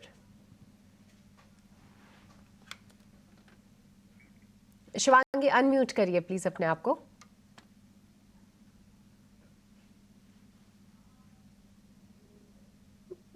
जी, ओपनिंग के बाद सबसे पहली मेरी नजर है रियल एस्टेट स्पेस में गोदरेज प्रॉपर्टीज है, जो कि पिछले 4 दिनों से एक अच्छे बाइंग इंटरेस्ट दिखा रही है। जिस तरह से स्टॉक में वीकली बेसिस पे हमने देखा है कि सपोर्ट जो है वो काफी अच्छी तरह से शिफ्ट हो रहे हैं हायर जोन्स पे, बाउंस बैक भी काफी स्ट्रांग था सपोर्ट पे। तो यहाँ पे मेरी राय रहेगी कि हम खरीदारी के मौके ढूंढे 3020 के टारगेट्स के लिए 2850 के एक स्टॉक के साथ। तो गोदरेज प्रॉपर्टीज फिलहाल एक ही स्टॉक शिवांगी की लिस्ट पे है। ओपनिंग के बाद जो है 1% की आप अब तेजी देख रहे हैं, इसको आप ध्यान में जरूर रखिए। अंशुल बताइए ओपनिंग के बाद कहाँ पे है आपकी नजर? जी सृष्टि जी, देखिए बजाज ऑटो फ्राइडे को बाई दिया था 9700 पे, 9900 का हाई बना है, तो पहले वहां प्रॉफिट बुकिंग कर लेना चाहिए। और आज की ओपनिंग ट्रेड के लिए रहेगा लाल पैथ लैब, यहाँ पे 117 हफ्ते का बेस ब्रेकआउट आया है, तो यहाँ से करंट मार्केट प्राइस से स्टॉक को बाई करना चाहिए 2870 के अराउंड। इमीडिएट मोमेंटम 2920 तक आता हुआ दिख रहा है, और उसके ऊपर निकलते हैं तो 2950 तक ये स्टॉक जा सकता है। स्टॉप लॉस आज का लो रहेगा 2815 है, 2820 का स्टॉप लॉस ले लेना चाहिए। ठीक है, तो डॉक्टर लाल पैथ लैब यहाँ पे आप रखिए नज़र। ये काउंटर जो है अंशुल की लिस्ट में खुलते ही देखिए 3% की यहाँ पे हम तेज़ी देख रहे हैं। कुणाल बताइए, ओपनिंग के बाद कहाँ पे आ रही हैं आपकी कॉल्स? एक स्टॉक है जहां पे अच्छी खासी मोमेंटम हम एक्सपेक्ट कर सकते हैं। स्टॉक का नाम है टोरेंट पावर। जिस हिसाब से गवर्नमेंट एग्रेसिव है particularly renewable and power sector में, मुझे लग रहा है कि ये स्टॉक सिर्फ और सिर्फ ट्रेडिंग लिहाज से नहीं but short term to medium term long term के लिहाज से भी बहुत ही बढ़िया स्टॉक लग रहा है। खरीदारी करके चले 1535 के अराउंड स्टॉक ट्रेड कर रहा है। 1465 1465 का हम यहाँ पे ऐसे मेंटेन करके चलेंगे। टारगेट 1590 का पहला रहेगा, और इतना ही नहीं 1590 अगर ब्रेक होता है तो 1675 का अल्टीमेट टारगेट भी हमें यहाँ पे देखने को मिल सकता है। और अगर मैं कुछ प्रीवियस रिकमेंडेशन की बात करूं तो आई थिंक 4 जून को मैं जब स्टूडियो पे था, डिम्पी जी के साथ मेरा डिस्कशन हुआ था हीरो मोटो को डाबर, दोनों में अच्छे खासे टारगेट यहाँ पे अचीव होते हुए देखने को मिल रहे हैं। तो अगर है तो यहाँ पे बुक करके चल सकते हैं। ठीक है, तो टोरेंट पावर देखिए खुलने के बाद ही इसमें एक ज़बरदस्त तेज़ी पावर का करंट हम देख रहे हैं इस काउंटर में, और साथ ही 2.5% की मजबूती ऑलरेडी है। यहाँ पे कुणाल उम्मीद कर रहे हैं कि 1590 के टारगेट्स जो हैं आते हुए दिख सकते हैं। पर मितेश, अब आपसे समझना चाहेंगे, बताइए कहाँ पे है आपकी calls? I think Tata communication में एक बहुत ही स्ट्रॉन्ग मूव है 1840 के ऊपर। So as of now future जो है वो 1848 के ऊपर ट्रेड कर रहा है, तो 1848 के ऊपर बाई साइड ट्रेड फॉर्मेशन की सलाह रहेगी टाटा कम्युनिकेशन में करंट मंथ के फ्यूचर में। स्टॉप लॉस यहाँ पे रहेगा आपका 1810 का, और पहला टारगेट इंट्राडे के लिए रहेगा 1875, दूसरा 1895 फॉर द डे। ठीक है, तो आज की ओपनिंग उतनी ख़राब नहीं है, हालांकि उसके बाद जो एक बार हाई बनाने के बाद बाज़ार थोड़ा रुक सा गया है। जैसे आपको मैं निफ्टी बैंक बताता हूँ, इस समय करीब अब 400 पॉइंट ऊपर आके 50,200 है। निफ्टी बैंक में डिले इफेक्ट आया, निफ्टी पहले चला, बैंक निफ्टी अब बाद में चला, ठीक है ना, क्योंकि वो कैचअप रैली भी है उसके साथ, और कोई प्रॉब्लम नहीं है। तो 50,200 आ गया 400 पॉइंट बढ़त के साथ, आप देख पा रहे हैं। जबकि निफ्टी का चार्ट आपको थोड़ा सा वीक होता दिखेगा, 120 पॉइंट से घटकर सिर्फ हम 80 पॉइंट रहेंगे अभी। लेकिन फिर भी वैसी कोई दिक्कत नहीं है, ना ही इंडिया विक्स को चेक करने की जरूरत है, कि इंडिया विक्स से बिल्कुल सपाट और कोई सिग्नल नहीं दे रहा आपको कुछ गाइड ही नहीं करेगा आपको। ठीक है, आगे बढ़े, कुछ स्टॉक्स चेक कर लेते हैं जहाँ पर पोजीशनिंग काफ़ी अच्छी बनी है या फिर ट्रेड काफ़ी अच्छे से बन रहे हैं, ज़रा वो चेक करवा लेते हैं। पहले मैं ज़रा आज कैश के स्टॉक्स लेता हूँ, बाद में आता हूँ इस पर। एक शेयर आज की लिस्ट में मेरे है मोतीलाल OFS के नाम से एक है, एक शेयर ज़रा दिखाएंगे एक बार। मोतीलाल OFS के नाम से एक शेयर है, 16% ऊपर है, और चल सकता है क्या ये शेयर? एक बार चेक करेंगे कुणाल जी आप? बहुत ही बढ़िया मोमेंटम आज के दिन में मोतीलाल ये पर्टिकुलर स्टॉक में देखने को मिल गई है। अगर आप देखो तो मॉर्निंग से ही जो मोमेंटम ये स्टॉक में हमें देखने को मिल गई है, तकरीबन एक 697 के अराउंड है। और इतना ही नहीं, अगर मैं गेनर्स की बात करता हूँ BSE में, तो एक अच्छे खासे गेन पे स्टॉक ट्रेड कर रहा है 710 के अराउंड। 17% ऊपर की मोमेंटम अभी स्टॉक में फिलहाल देखने को मिल रही है। सो व्यू अभी जो बन रहा है वो फिलहाल पॉजिटिव साइड का ही है यहाँ पे। नाउ यहाँ पे मैं खरीदारी करके चलने की सलाह तो बिल्कुल नहीं दूंगा, क्योंकि रिस्क उतना फेवरेबल नहीं होगा। बट मैं उतना जरूर कहूंगा कि अगर पोजीशन है तो होल्ड करके चलने की सलाह है, क्योंकि स्टॉक में जिस हिसाब से आज के दिन में मोमेंटम देखने को मिली है, आने वाले दिनों में और भी अच्छी खासी मोमेंटम ये स्टॉक में देखने को मिल रही है। और इतना ही नहीं, जिस हिसाब से इंडस्ट्रीज पर्टिकुलरली आज के टाइम पे ग्रो कर रही है, जितने ज्यादा पार्टिसिपेशन आज मार्केट में आ रहे हैं, उतने ही ज्यादा बेनिफिट इन लोगों को आने वाले टाइम में मिल सकता है। सो व्यू नए खरीदारी का तो नहीं बन रहा है, लेकिन डेफिनेटली अगर पोजीशन है तो होल्ड करके चलिए। यहाँ से और भी अच्छी खासी मोमेंटम आप कह सकते हो कि 780 820 तक के लेवल हमें इसमें देखने को मिल सकते हैं। ठीक है, ये कुछ एक ट्रेड आपको और पर आ रहे हैं, हालांकि शेयर थोड़ा चला हुआ है। एक चीज़ मैं आपको फिर से बोलूँगा, थोड़ा संभल कर ट्रेड करने की इस समय ज़रूरत है मार्केट के अंदर। इसमें कोई दो राय नहीं है कि बाज़ार एक तरफा चल रहा है, और इसमें FIs का रोल बहुत इंपॉर्टेंट हो सकता है। आज जिस तरह से बैंक निफ्टी प्ले कर रहा है ना, ये बिना FIs के पैसे के नहीं कर सकता, ये मैं आपको लिख के दे सकता हूँ। मैंने कई सालों का एक्सपीरियंस है इस चीज़ को देखने का, समझने का, स्क्रीन रीडिंग का। तो जो आज बैंक निफ्टी के अंदर हो रहा है, इंस्टीट्यूशनल गेम हो रहा है, बहुत अच्छे से हो रहा है, साफ साफ समझ में आ रहा है, कोई भी आदमी देख के इसको बता देगा। ठीक, तो मेरे को यही चीज़ बस मेरे को आपको नोटिस करानी थी कि जब एफ आता है तो फिर वो ऐसे आता है, फिर वो ये नहीं देखेगा रेजिस्टेंस कहाँ है, फिर वो लेवल्स कहाँ है, फिर वो लेता ही जाएगा और आपको ड्रैग करता ही जाएगा। अंशुल जैन भी सुबह सुबह आपको यही नोटिस करा रहे थे कि 1,90,000 से ज़्यादा अभी भी शॉर्ट सिस्टम में पड़े हुए हैं जो कवर होने के लिए आ सकते हैं, इसको जीरो करना होगा सिर्फ, है ना, यही। अच्छा चलिए आगे बढ़े, कुछ एक शेयर्स आज चेक कर लेता हूँ। आज मेरे को ना सिर्फ एक चीज़ की और प्रॉब्लम हो रही है मार्केट के अंदर, आज तेज़ी वाले शेयर्स दिखते रहे हैं लेकिन अब ज़्यादा स्ट्रॉन्ग ओपन इंटरेस्ट के साथ नहीं दिख रहे, यानी कि उनमें वॉल्यूम नहीं है। प्राइस एक्शन अच्छा है, वॉल्यूम नहीं है। एग्जांपल के लिए मैं आपको एक शेयर दिखाता हूँ, मदरसन दिखाएंगे एक बार आप, इसकी फ्यूचर वाली प्लेट दिखाना, मदरसन संवर्धना, उसकी फ्यूचर वाली प्लेट दिखाना। प्राइस एक्शन बहुत ज़ोरदार है, 3% शेयर ऊपर होगा लेकिन बिल्डअप उतना स्ट्रॉन्ग नहीं है, ठीक है ना। ये देखिए 3.5%, ये संवर्धन मदरसन के नाम से आपको शेयर मिलेगा, ये 3.5% ऊपर। एक बार ज़रा देख के बताएंगे सर क्या करना चाहिए इस पर? अंशुल जैन आप ज़रा चेक करना इस पर, इसका फ्यूचर वाली प्लेट भी दिखाना। देखिए डिम्पी जी, मदरसन पे हम काफी बुलिश है। हम अपने क्लाइंट्स को रिकमेंड किया है 123 ऑड लेवल से, क्योंकि मंथली चार्ट पे इसका ब्रेकआउट था और बहुत बड़ा ब्रेकआउट है। 2017 के बाद से ये लगभग 7 साल का ब्रेकआउट है। टारगेट इस ब्रेकआउट का लगभग 300 रुपए है और ये इनिशियल मूव ही दे रहा है, तो यहाँ से 175 से 180 का जोन है, जहाँ पे जाके थोड़ा सा ये अटकेगा, प्रॉफिट बुकिंग देगा next leg of up move के पहले। तो यहाँ से अगर मोमेंटम प्ले करना है तो लॉन्ग कर सकते हैं। 174 से 180 तक का टारगेट रहेगा। छोटा सा डिस्काउंट भी आप देख पा रहे होंगे कि निफ्टी के अंदर आया हुआ है और ये डिस्काउंट करीब करीब 10 पॉइंट का है अगर आप फ्यूचर्स में चेक करेंगे तो। ठीक, बस थोड़ा संभल कर ट्रेड करने की ज़रूरत है। आज मैं जो 23,200 की कॉल पुट मैंने लगा रखी थी सुबह से ही, उसके अंदर कॉल्स का कोई बहुत तगड़े वाला प्रीमियम नहीं है। 13 तारीख की डेरिवेटिव एक्सपायरी का देखोगे सिर्फ 10% बढ़ी हुई है। दिखा सकोगे प्रोड्यूसर साहब आप 23,200 की जो कॉल है उसका जो आज ओपन इंटरेस्ट है वो बहुत ज़्यादा नहीं बढ़ा हुआ। बस मेरे को सतर्क रहने के लिए कह रहा और कुछ भी नहीं।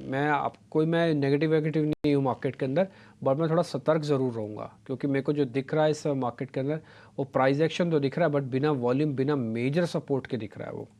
आगे बढ़ें, एक दो शेयर मेरे पास हो रहा है, जरा मैं वो और पता कर लेता हूँ सर से क्या करना चाहिए। गौरांग सर, ये जितने भी आज गैस वाले स्टॉक्स चल रहे हैं इस पर आपका टेक क्या है सर? आज एक रिपोर्ट भी है, ज़्यादातर शेयर्स पे तेज़ी बताई गई है।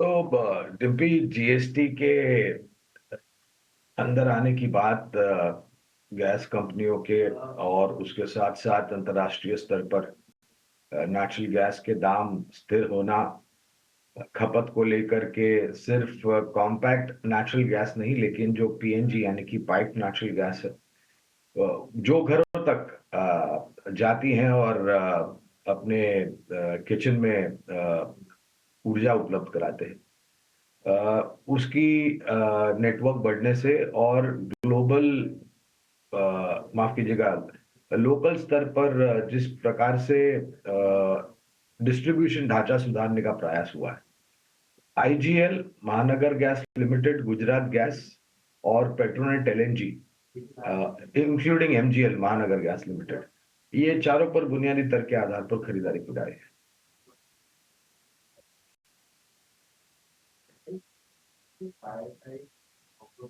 ये तो खरीदारी की रिकमेंडेशन आपको मिली गई है। आगे बढ़े, अब जरा आपको मैं रिलायंस इंडस्ट्रीज़ भी दिखाता हूँ, वो करीब 1.5% ऊपर है। रिलायंस इंडस्ट्रीज में 1.5% ऊपर है, जबकि एचडीएफसी बैंक के अंदर लाल निशान है। अभी जब मैंने आपको स्टार्टिंग में भी बताया था कि आपको पहले 5 बड़े शेयर्स चेक कर लेने चाहिए, उसमें एचडीएफसी बैंक उस समय हरे निशान में था बट ये लाल निशान में फिसला है। और थोड़ी देर पहले ही मैं आपको बता रहा था कि निफ्टी के अंदर जो बढ़त है वो 110-20 पॉइंट की है। मेरे को बिना वॉल्यूम के वो बढ़त दिख रही है, वो थोड़ी बढ़त कम हुई है, सिर्फ 85 पॉइंट ही रह गया है। और मैं आपको बताऊं थोड़ा डिस्काउंट भी चल रहा है।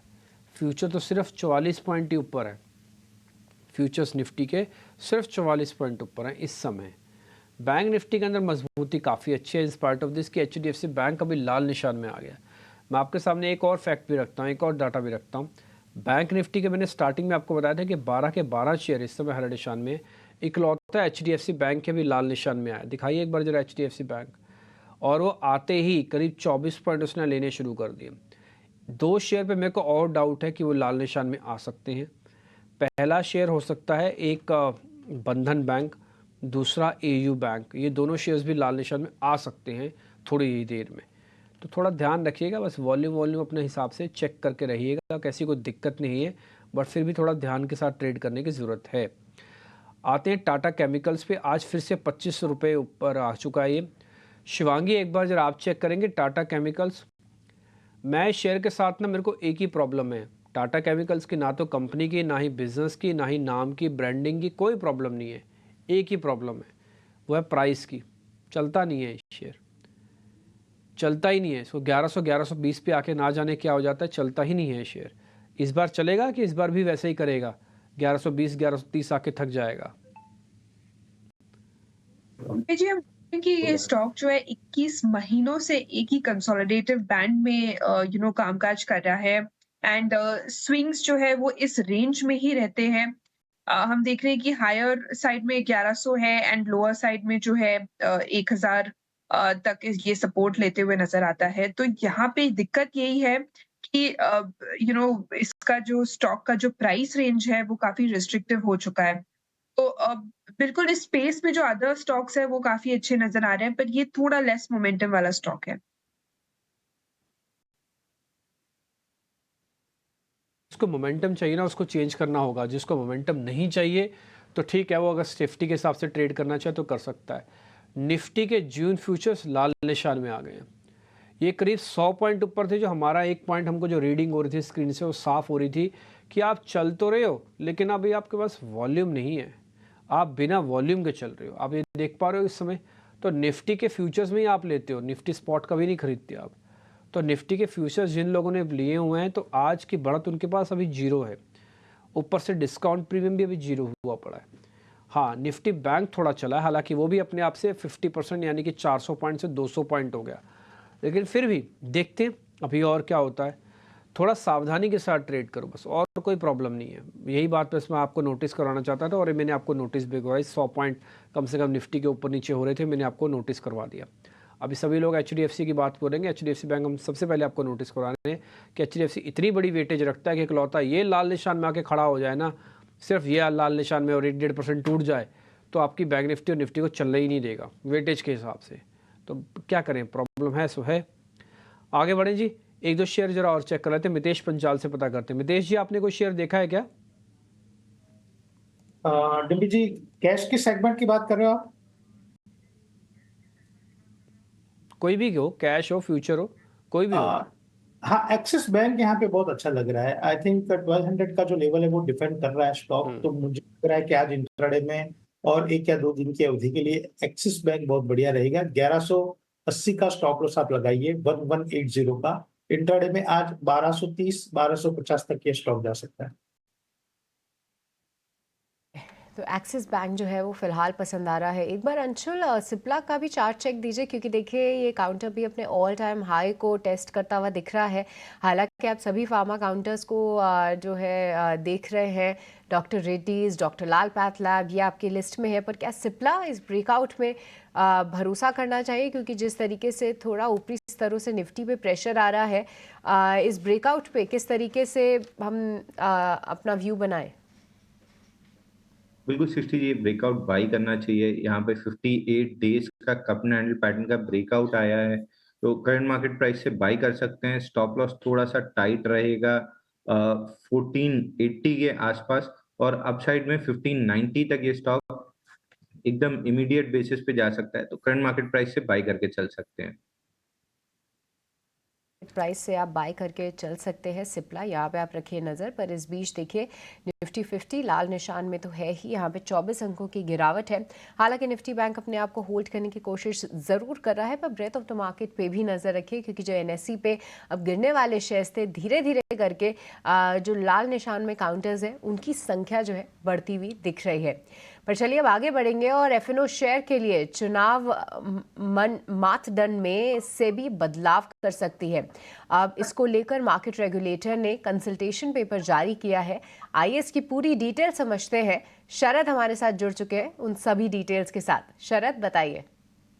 जी बिल्कुल, आप जब फोकस करेंगे तो सेबी की नई कंसल्टेशन पेपर आई है, जहाँ पे जो स्टॉक डेरिवेटिव्स है, वायदे बाजार में कौन से स्टॉक आ सकते हैं या हट सकते हैं, उसके ऊपर जो है इम्पोर्टेंट वाइट पेपर आया है।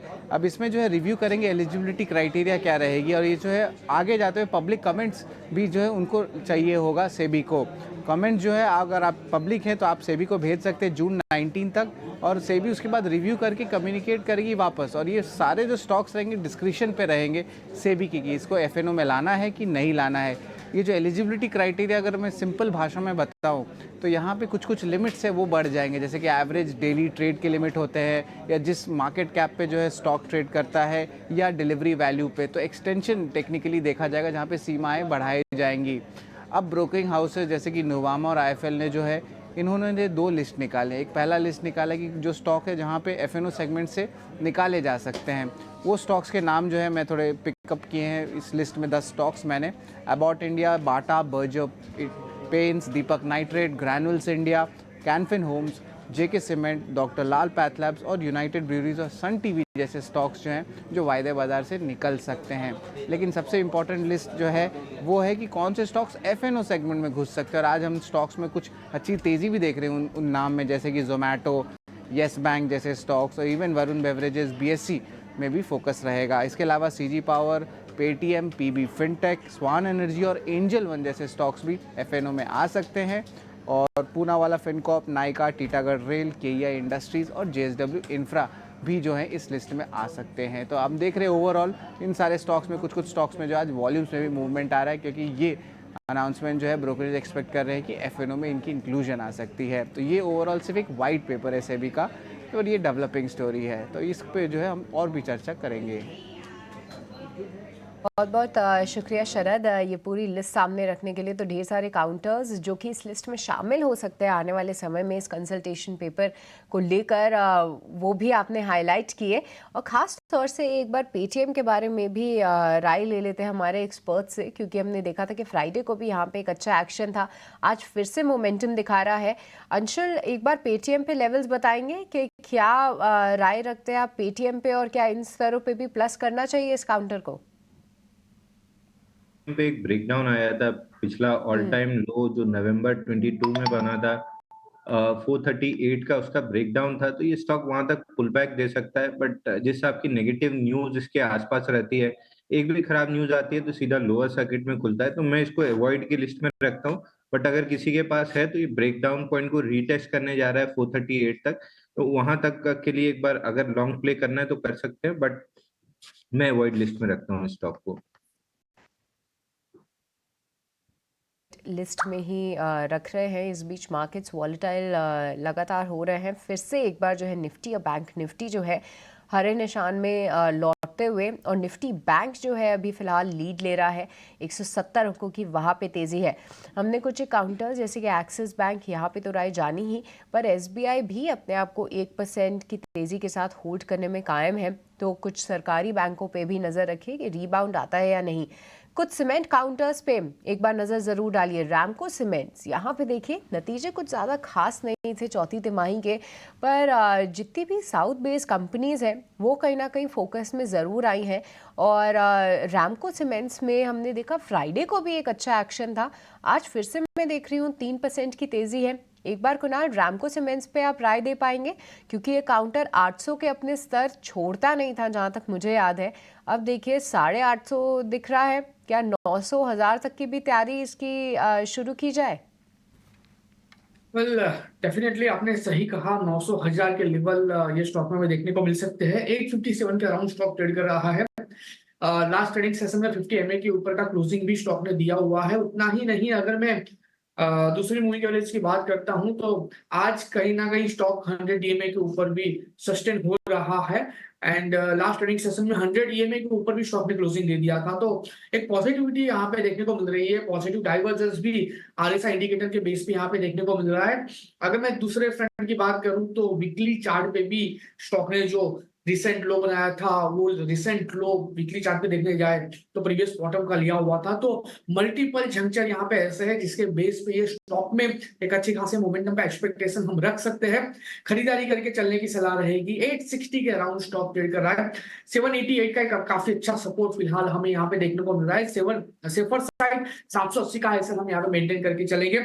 नाउ पहला टारगेट 920 का ही रहेगा। जैसे ही 920 ब्रेक होगा दूसरा टारगेट 1020 का रहेगा, यानी कि 18 से 19% की मोमेंटम यहाँ से हम स्टॉक में एक्सपेक्ट कर सकते हैं, जिस हिसाब से स्टॉक पिछले 3-4 दिन से ट्रेड कर रहा है। तो व्यू डेफिनेटली पॉजिटिव साइड का है। खरीदारी करके चलिए 780 के एसएल के साथ। इसी के स्टॉप लॉस के साथ जो है रामको सीमेंट्स में आप राय ले सकते हैं। पर डिम्पी, अगर पूरे सीमेंट क्षेत्र की बात करें तो अभी मैं देख रही हूँ सभी सीमेंट काउंटर्स जो अपने डे हाई पे आते हुए दिख रहे हैं। आप देखिए अल्ट्राटेक में एक तेजी है, अंबुजा सीमेंट्स अच्छी तेजी दिखा रहा है, रामको सीमेंट्स हमने डिस्कस किया। क्या कुछ चल रहा है सीमेंट स्पेस में?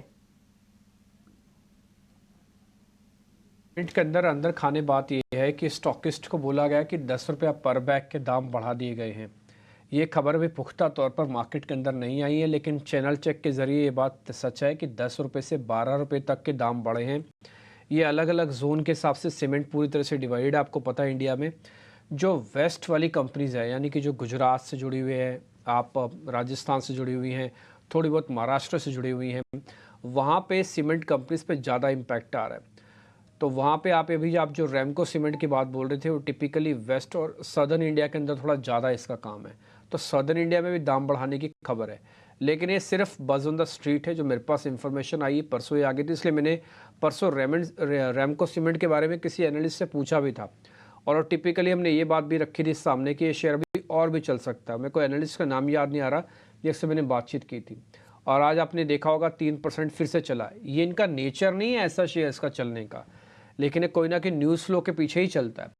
और आज वो न्यूज़ फ्लो मैं आपके सामने बता रहा हूँ। 10 से 15 रुपये मार्केट के अंदर बज़ है कि वेस्ट के अंदर ये दाम बढ़ाए जा रहे हैं।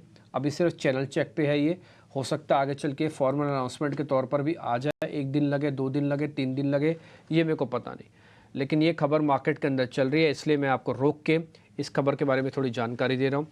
खैर, इस बीच अगर आप मार्केट्स को भी चेक करेंगे तो एक्सट्रीम वॉलेटाइल निफ्टी जून फ्यूचर्स वापस से लाल निशान में आ गए हैं और अब की बार 15 पॉइंट का नुकसान भी है। तो निफ्टी स्पॉट भी ऑलमोस्ट लाल निशान में आने की तैयारी कर रहा है।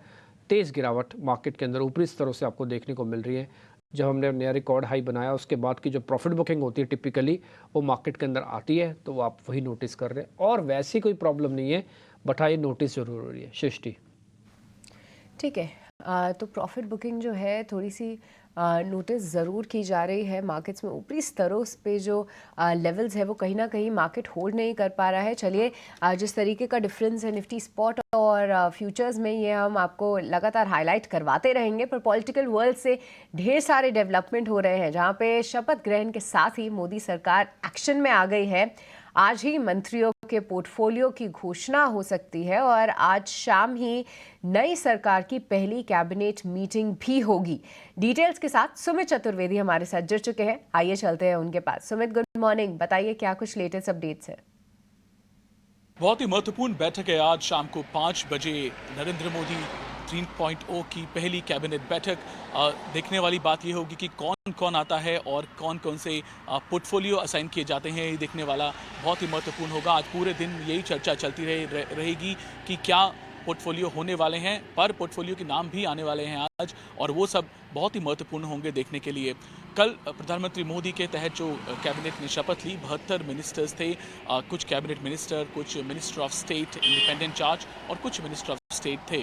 और उस समय देखना होगा किसको आज क्या पोर्टफोलियो मिलता है। जैसे कि सूत्र बता रहे हैं, बीजेपी अपने साथ ही बड़े चेहरे रखने वाली है, अपने बड़े जो मंत्रालय है अपने पास रखेगी, जैसे फाइनेंस है, डिफेंस है, होम अफेयर्स है, इन सबको, और कल इसीलिए मंत्रियों ने शपथ ली, जिसमें निर्मला सीतारमण, अमित शाह, नितिन गडकरी, राजनाथ सिंह, इन सब मंत्रियों ने शपथ भी ली। और कुछ एलाइज है, जैसे जनता दल यूनाइटेड है, जैसे टीडीपी है, इन सबको भी खुश रखना जरूरी है, इसलिए भी उनको मंत्रालय मिलेंगे। आज शाम की कैबिनेट बैठक में ये महत्वपूर्ण देखने वाला होगा कौन कौन आ रहा है। और दूसरा कुछ मुख्य एजेंडा रहेगा कि 100 डे एजेंडा जो है उस पे काम कितनी जल्दी शुरू हो रहा है। प्रधानमंत्री ने पहले ही कहा है कल ही कि 100 डे एजेंडा पे काम जल्द से जल्द शुरू हो। अगले 5 साल का जो माहौल है, जो ब्यौरा है, वो सब भी तैयार रखा जाए लॉन्ग टर्म को देखते हुए, और काम जल्द से जल्द शुरू किया जाए। हम जानते हैं कि बजट भी 1 महीने के भीतर आने वाला है, तो उसको देखते हुए तैयारियां जोर शोर से ही चलेंगी। तो आज ये कैबिनेट मीटिंग में यही शुरुआत होगी कि काम को कैसे जोर दिया जाए, कौन कौन मंत्री होंगे और क्या क्या कुछ फैसले भी लिए जा सकते हैं आज, और ये सब देखने वाली बात होगी आज पूरे दिन भर। बहुत शुक्रिया, थैंक यू वेरी मच। लेकिन सबसे इम्पोर्टेंट क्वेश्चन आपसे मैं जानना चाहता था, लेकिन अब किसी से नहीं पूछ पाऊंगा कि देश का वित्त मंत्री कौन बनने जा रहा है। क्या निर्मला सीतारमण ही बनेंगी? शपथ तो उन्होंने भी ली है। क्या उनका पोर्टफोलियो चेंज कर दिया जाएगा? मार्केट में बहुत बज़ है, और अगर मान लो चेंज होता है तो उसका मार्केट के हिसाब से कैलकुलेशंस भी ज़रूर होंगी। अभी तक तो मार्केट यही कैलकुलेशन करके चल रहा है कि निर्मला सीतारमण ही देश की वित्त मंत्री वापस बनने जा रही हैं। ठीक, तो ये बहुत इंपॉर्टेंट है। जैसे बता भी रहे थे कि होम अफेयर्स, वित्त मंत्रालय, ऐसे कुछ एक इंपॉर्टेंट डिपार्टमेंट बीजेपी अपने पास ही रखेगा, तो शायद चेंज भी नहीं करेगा। आगे बढ़े। खैर, इस बीच आप देख पा रहे होंगे मार्केट के अंदर मोमेंटम बना हुआ है। एक तो शेयर हमें जरा जल्दी से पता करने हैं, उसके बाद फिर हम आगे पहुँचेंगे। जिन शेयर्स के अंदर आज अच्छा मोमेंटम है, पहले मैं जरा वो आपको स्क्रीन पे ले आता हूँ, और जहाँ पे वीकनेस है वो भी दिखाता हूँ। टाटा कंज्यूमर्स एक बार शेयर दिखाना, टाटा कंज्यूमर्स, और एक शेयर दिखाओ इंडिया सीमेंट, और एक आइडिया भी दिखा सकते हो, आइडिया। ये तीनों शेयर्स दिखाओ एक बार। अंशुल जैन, एक बार तो आप तो जरा चेक करो आइडिया, आइडिया कह रहा हूँ, ये इंडिया सीमेंट, इंडिया सीमेंट जरा चेक करना, ये शेयर ठीक लग रहा है क्या? फिर टाटा कंज्यूमर भी आपसे पूछूंगा। बिल्कुल डिम्पी जी, इंडिया सीमेंट काफी बेहतरीन लग रहा है। इसमें 10 महीने के लोस के नीचे फेल्ड ब्रेकडाउन दिया है। वीक लॉन्ग्स कंप्लीटली शेकआउट है। 2 हफ्ते का हाई जो है 219.50 के आसपास है। 219.50 निकलते से स्टॉक में मोमेंटम बनेगा। 233 रुपए का इनिशियल टारगेट रहेगा। तो इस स्टॉक को प्रीएम्प्टिव बाई करने की जगह ब्रेकआउट पे बाई करना चाहिए 219.50 के ऊपर। मैं इस बीच आपको इंडिया विक्स बता देता हूँ, वो करीब 1.5% बढ़ा है। अब बैंक निफ्टी के फ्यूचर्स भी लाल निशान में आ गए। कई बार होता है ना, आपको ग्लानी सी फील होती है, जैसे मेरे को आज सुबह बड़ा ऑकवर्ड सा फील हो रहा था। मैंने आपसे कहा कि भाई मैं तो प्लस नहीं करूँगा, और मैंने आपको अपने इंटेलिजेंस के साथ बताया कि भाई मेरा कंफर्ट नहीं आ रहा। लेकिन मार्केट ने देखते ही देखते 30 पॉइंट की बढ़त को उसने 130 पॉइंट की बढ़त कर दिया था। तब मेरे को भी बड़ा अजीब सा लगा कि कैसे कैलकुलेशंस गलत होती हैं, या कैसे हमको, हमारा तो हुआ, हमने एक्सेप्ट भी किया, ऑन एयर एक्सेप्ट कर लिया कि आज हमारी कैलकुलेशंस ठीक नहीं बैठी। लेकिन धीरे धीरे करके बाजार ने उस सबको रिस्पेक्ट किया, और वापस देखिए प्रॉफिट बुकिंग आई। निफ्टी के फ्यूचर्स, निफ्टी के स्पॉट दोनों लाल निशान में आ चुके हैं, और बैंक निफ्टी के फ्यूचर्स भी ऑलमोस्ट लाल निशान की तरफ आए। ऐसा नहीं कि बाजार बहुत तेज़ से वीक हो रहा है, बट मेरा कंफर्ट नहीं आ रहा निफ्टी और बैंक निफ्टी को खरीदने का। मैंने वजह आपको बहुत साफ साफ बता दी है। मेरे को कॉन्टीन्यूटी इफेक्ट 2 दिन चाहिए, और एफआईज भी चाहिए। नहीं मिलेंगे तो फिर मैं वापस नहीं बाय कर पाऊंगा। अब मैं आपको अलग अलग स्टॉक्स तो पूछ ही रहा हूँ। टाटा कंज्यूमर्स एक बार अंशुल जैन आपको और चेक करना होगा। टाटा कंज्यूमर्स डेज लो पे, और टूटेगा क्या? टाटा कंज्यूमर में एक फ्लैग काइंड ऑफ पैटर्न बन रहा है, ये उसके करेक्शन में है। मंथली अगर वीवैप देखें तो 1120 रुपए के आसपास है, जो एक मेजर सपोर्ट का काम करेगा। वो 75 मिनट पे फ्लैग पैटर्न है। फ्लैग पैटर्न के ब्रेकआउट पे फ्रेश बाइंग करनी चाहिए। फिलहाल 10 पॉइंट नीचे सपोर्ट है, तो शॉर्टिंग का कोई गुंजाइश दिख नहीं रही है। 1145 निकलता है तो फ्लैग पैटर्न का ब्रेकआउट होगा। 1185 टारगेट रहेगा। अगर देख रहे हैं स्टॉक को तो 1145 के ऊपर ब्रेकआउट देखना चाहिए।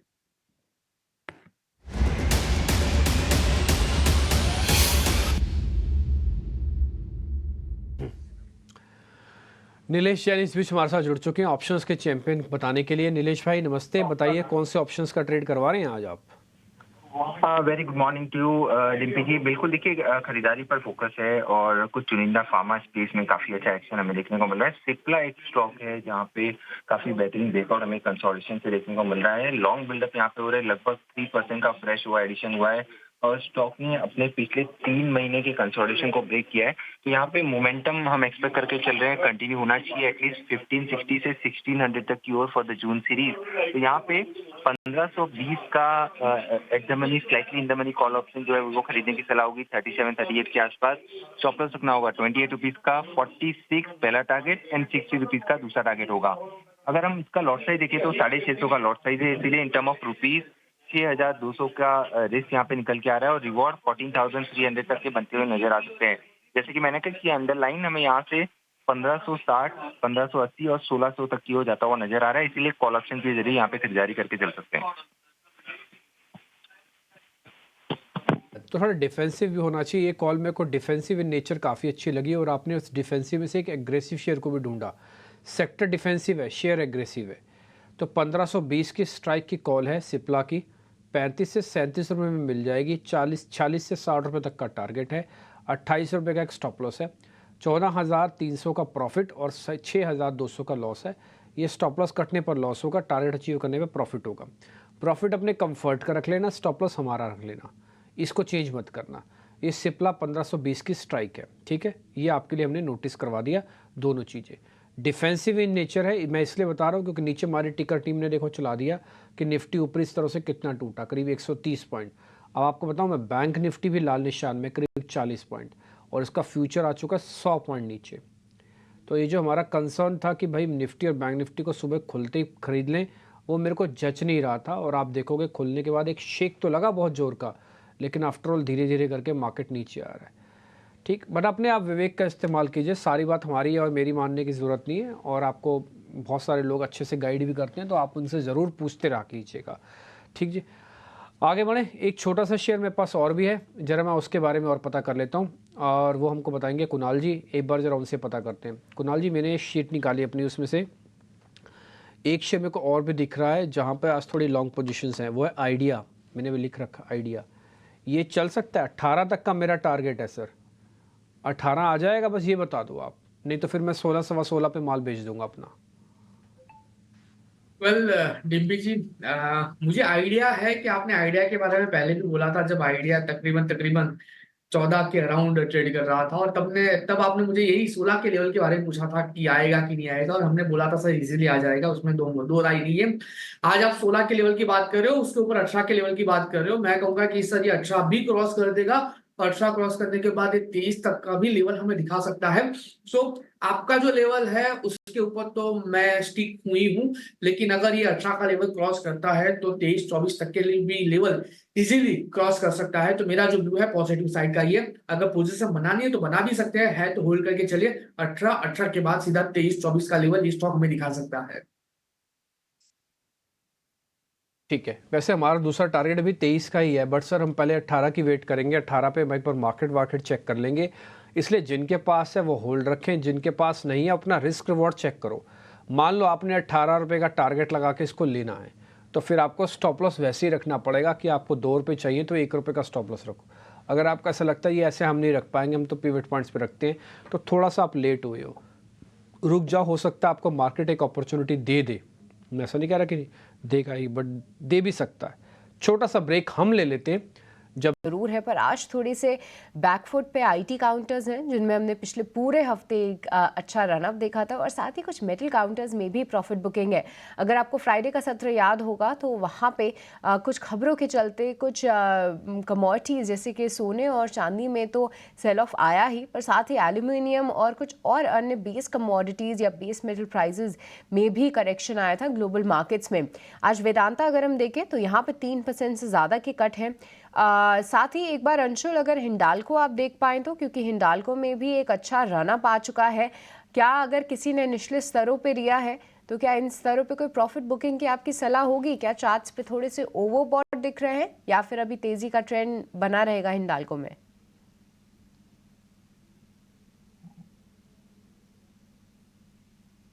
अंशुल अपने आप को अनम्यूट कीजिए प्लीज।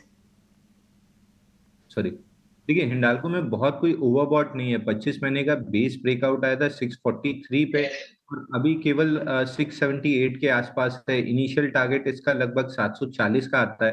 तो थोड़ा सा अगर 1-2 दिन की डिप मिल जाती है 658 के अराउंड, तो एक अच्छी बाइंग अपॉर्चुनिटी होगी। या फिर 694 के ऊपर फ्रेश ब्रेकआउट बन जाए तो भी बाइंग अपॉर्चुनिटी होगी। दोनों केस में 740 एक शॉर्ट टर्म टारगेट लग रहा है। शॉर्ट टर्म से मेरा मतलब 2 से 3 हफ्ते का टारगेट रहेगा। फिलहाल को यहाँ पे कोई शॉर्टिंग की अपॉर्चुनिटीज़ नहीं ढूंढनी है। हालांकि जो ये स्टॉक है वो अभी भी तेज़ी का ट्रेंड इसमें बरकरार है और इस पे आप नज़र ज़रूर बनाए रखिए। कुछ एक और काउंटर्स पे भी अगर हम नज़र डालें तो गिरने वाले शेयर्स में पीआई इंडस्ट्रीज़, यहाँ पे भी गिरावट जो है लगभग 2% की है। एक नेगेटिव खबर भी थी कि इनका एक इंटरनेशनल कस्टमर है जिसने अपनी गाइडेंस जो है अच्छी नहीं दी है। One of the biggest clients है वो पीआई इंडस्ट्रीज़ का, और इस खबर के चलते हम देख रहे हैं स्टॉक पे क्लियरली एक इम्पैक्ट आ रहा है। एक बार अंशुल आपसे भी समझना चाहेंगे इसी पे कि पीआई इंडस्ट्रीज कौन से लेवल्स ध्यान में रखे, डे लो के आसपास है काउंटर।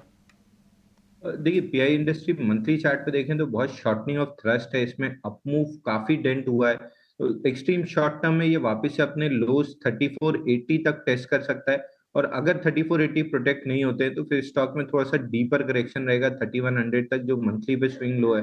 तो बाइंग की लिस्ट में तो बिल्कुल नहीं होना चाहिए। शॉर्ट अगर चाहें तो आज के हाई के स्टॉप लॉस के साथ शॉर्ट कर सकते हैं with a view of 3480 initially.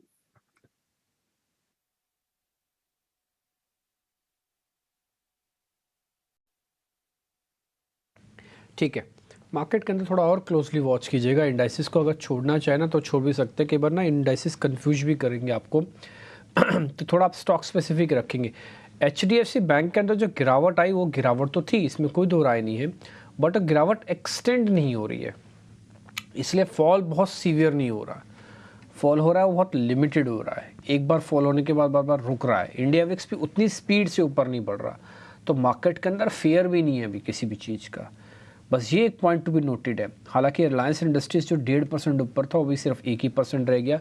मैं एक बार ना आपको एडवांस डिक्लाइन और दिखाना चाहता हूँ, F&O वाली एक बार जरा एडवांस डिक्लाइन दिखाइएगा। सुबह करीब 130 से ज़्यादा शेयर थे जो बढ़कर कामकाज कर रहे थे, उनकी संख्या घट गई है, अब ये 94 92 रह गए हैं। ये जैसी बाजी थोड़ी पलट जाएगी और शॉर्ट्स वाला नंबर थोड़ा और ऊपर हो जाएगा ना, तो बाज़ार की रिकवरी और मुश्किल होती जाएगी। देखिए मैंने आपके सामने एडवांस डिक्लाइन है, धीरे धीरे करके 5-6 शेयर और चले गए और डिक्लाइन अब आपको नंबर की इसकी संख्या बढ़ चुकी है। लेकिन आप NSE और BSE का जैसे आप नंबर चेक करेंगे ना, वहाँ पे नंबर एबनॉर्मलिटी के साथ बहुत बड़ा है। तो ओवर ये क्रैक सिर्फ क्या हो रहा है कि सिर्फ वेटेज के हिसाब से क्रैक हो रहा है, पूरी मार्केट में क्रैक नहीं है। तो इसलिए शॉर्ट करने की मेरी जो रिकमेंडेशन थी, हमने सुबह आपके सामने पॉइंट रखा था कि शॉर्ट तो नहीं करना, एक डिप जरूर आएगा, उस डिप को बॉट करना, और डिप अभी कंप्लीट नहीं हुआ, अभी तो और गिरेगा, गिरना चाहिए मेरे हिसाब से। हाँ आगे देखते फिर क्या होता है। ठीक है जी, अब जरा कमोडिटीज मार्केट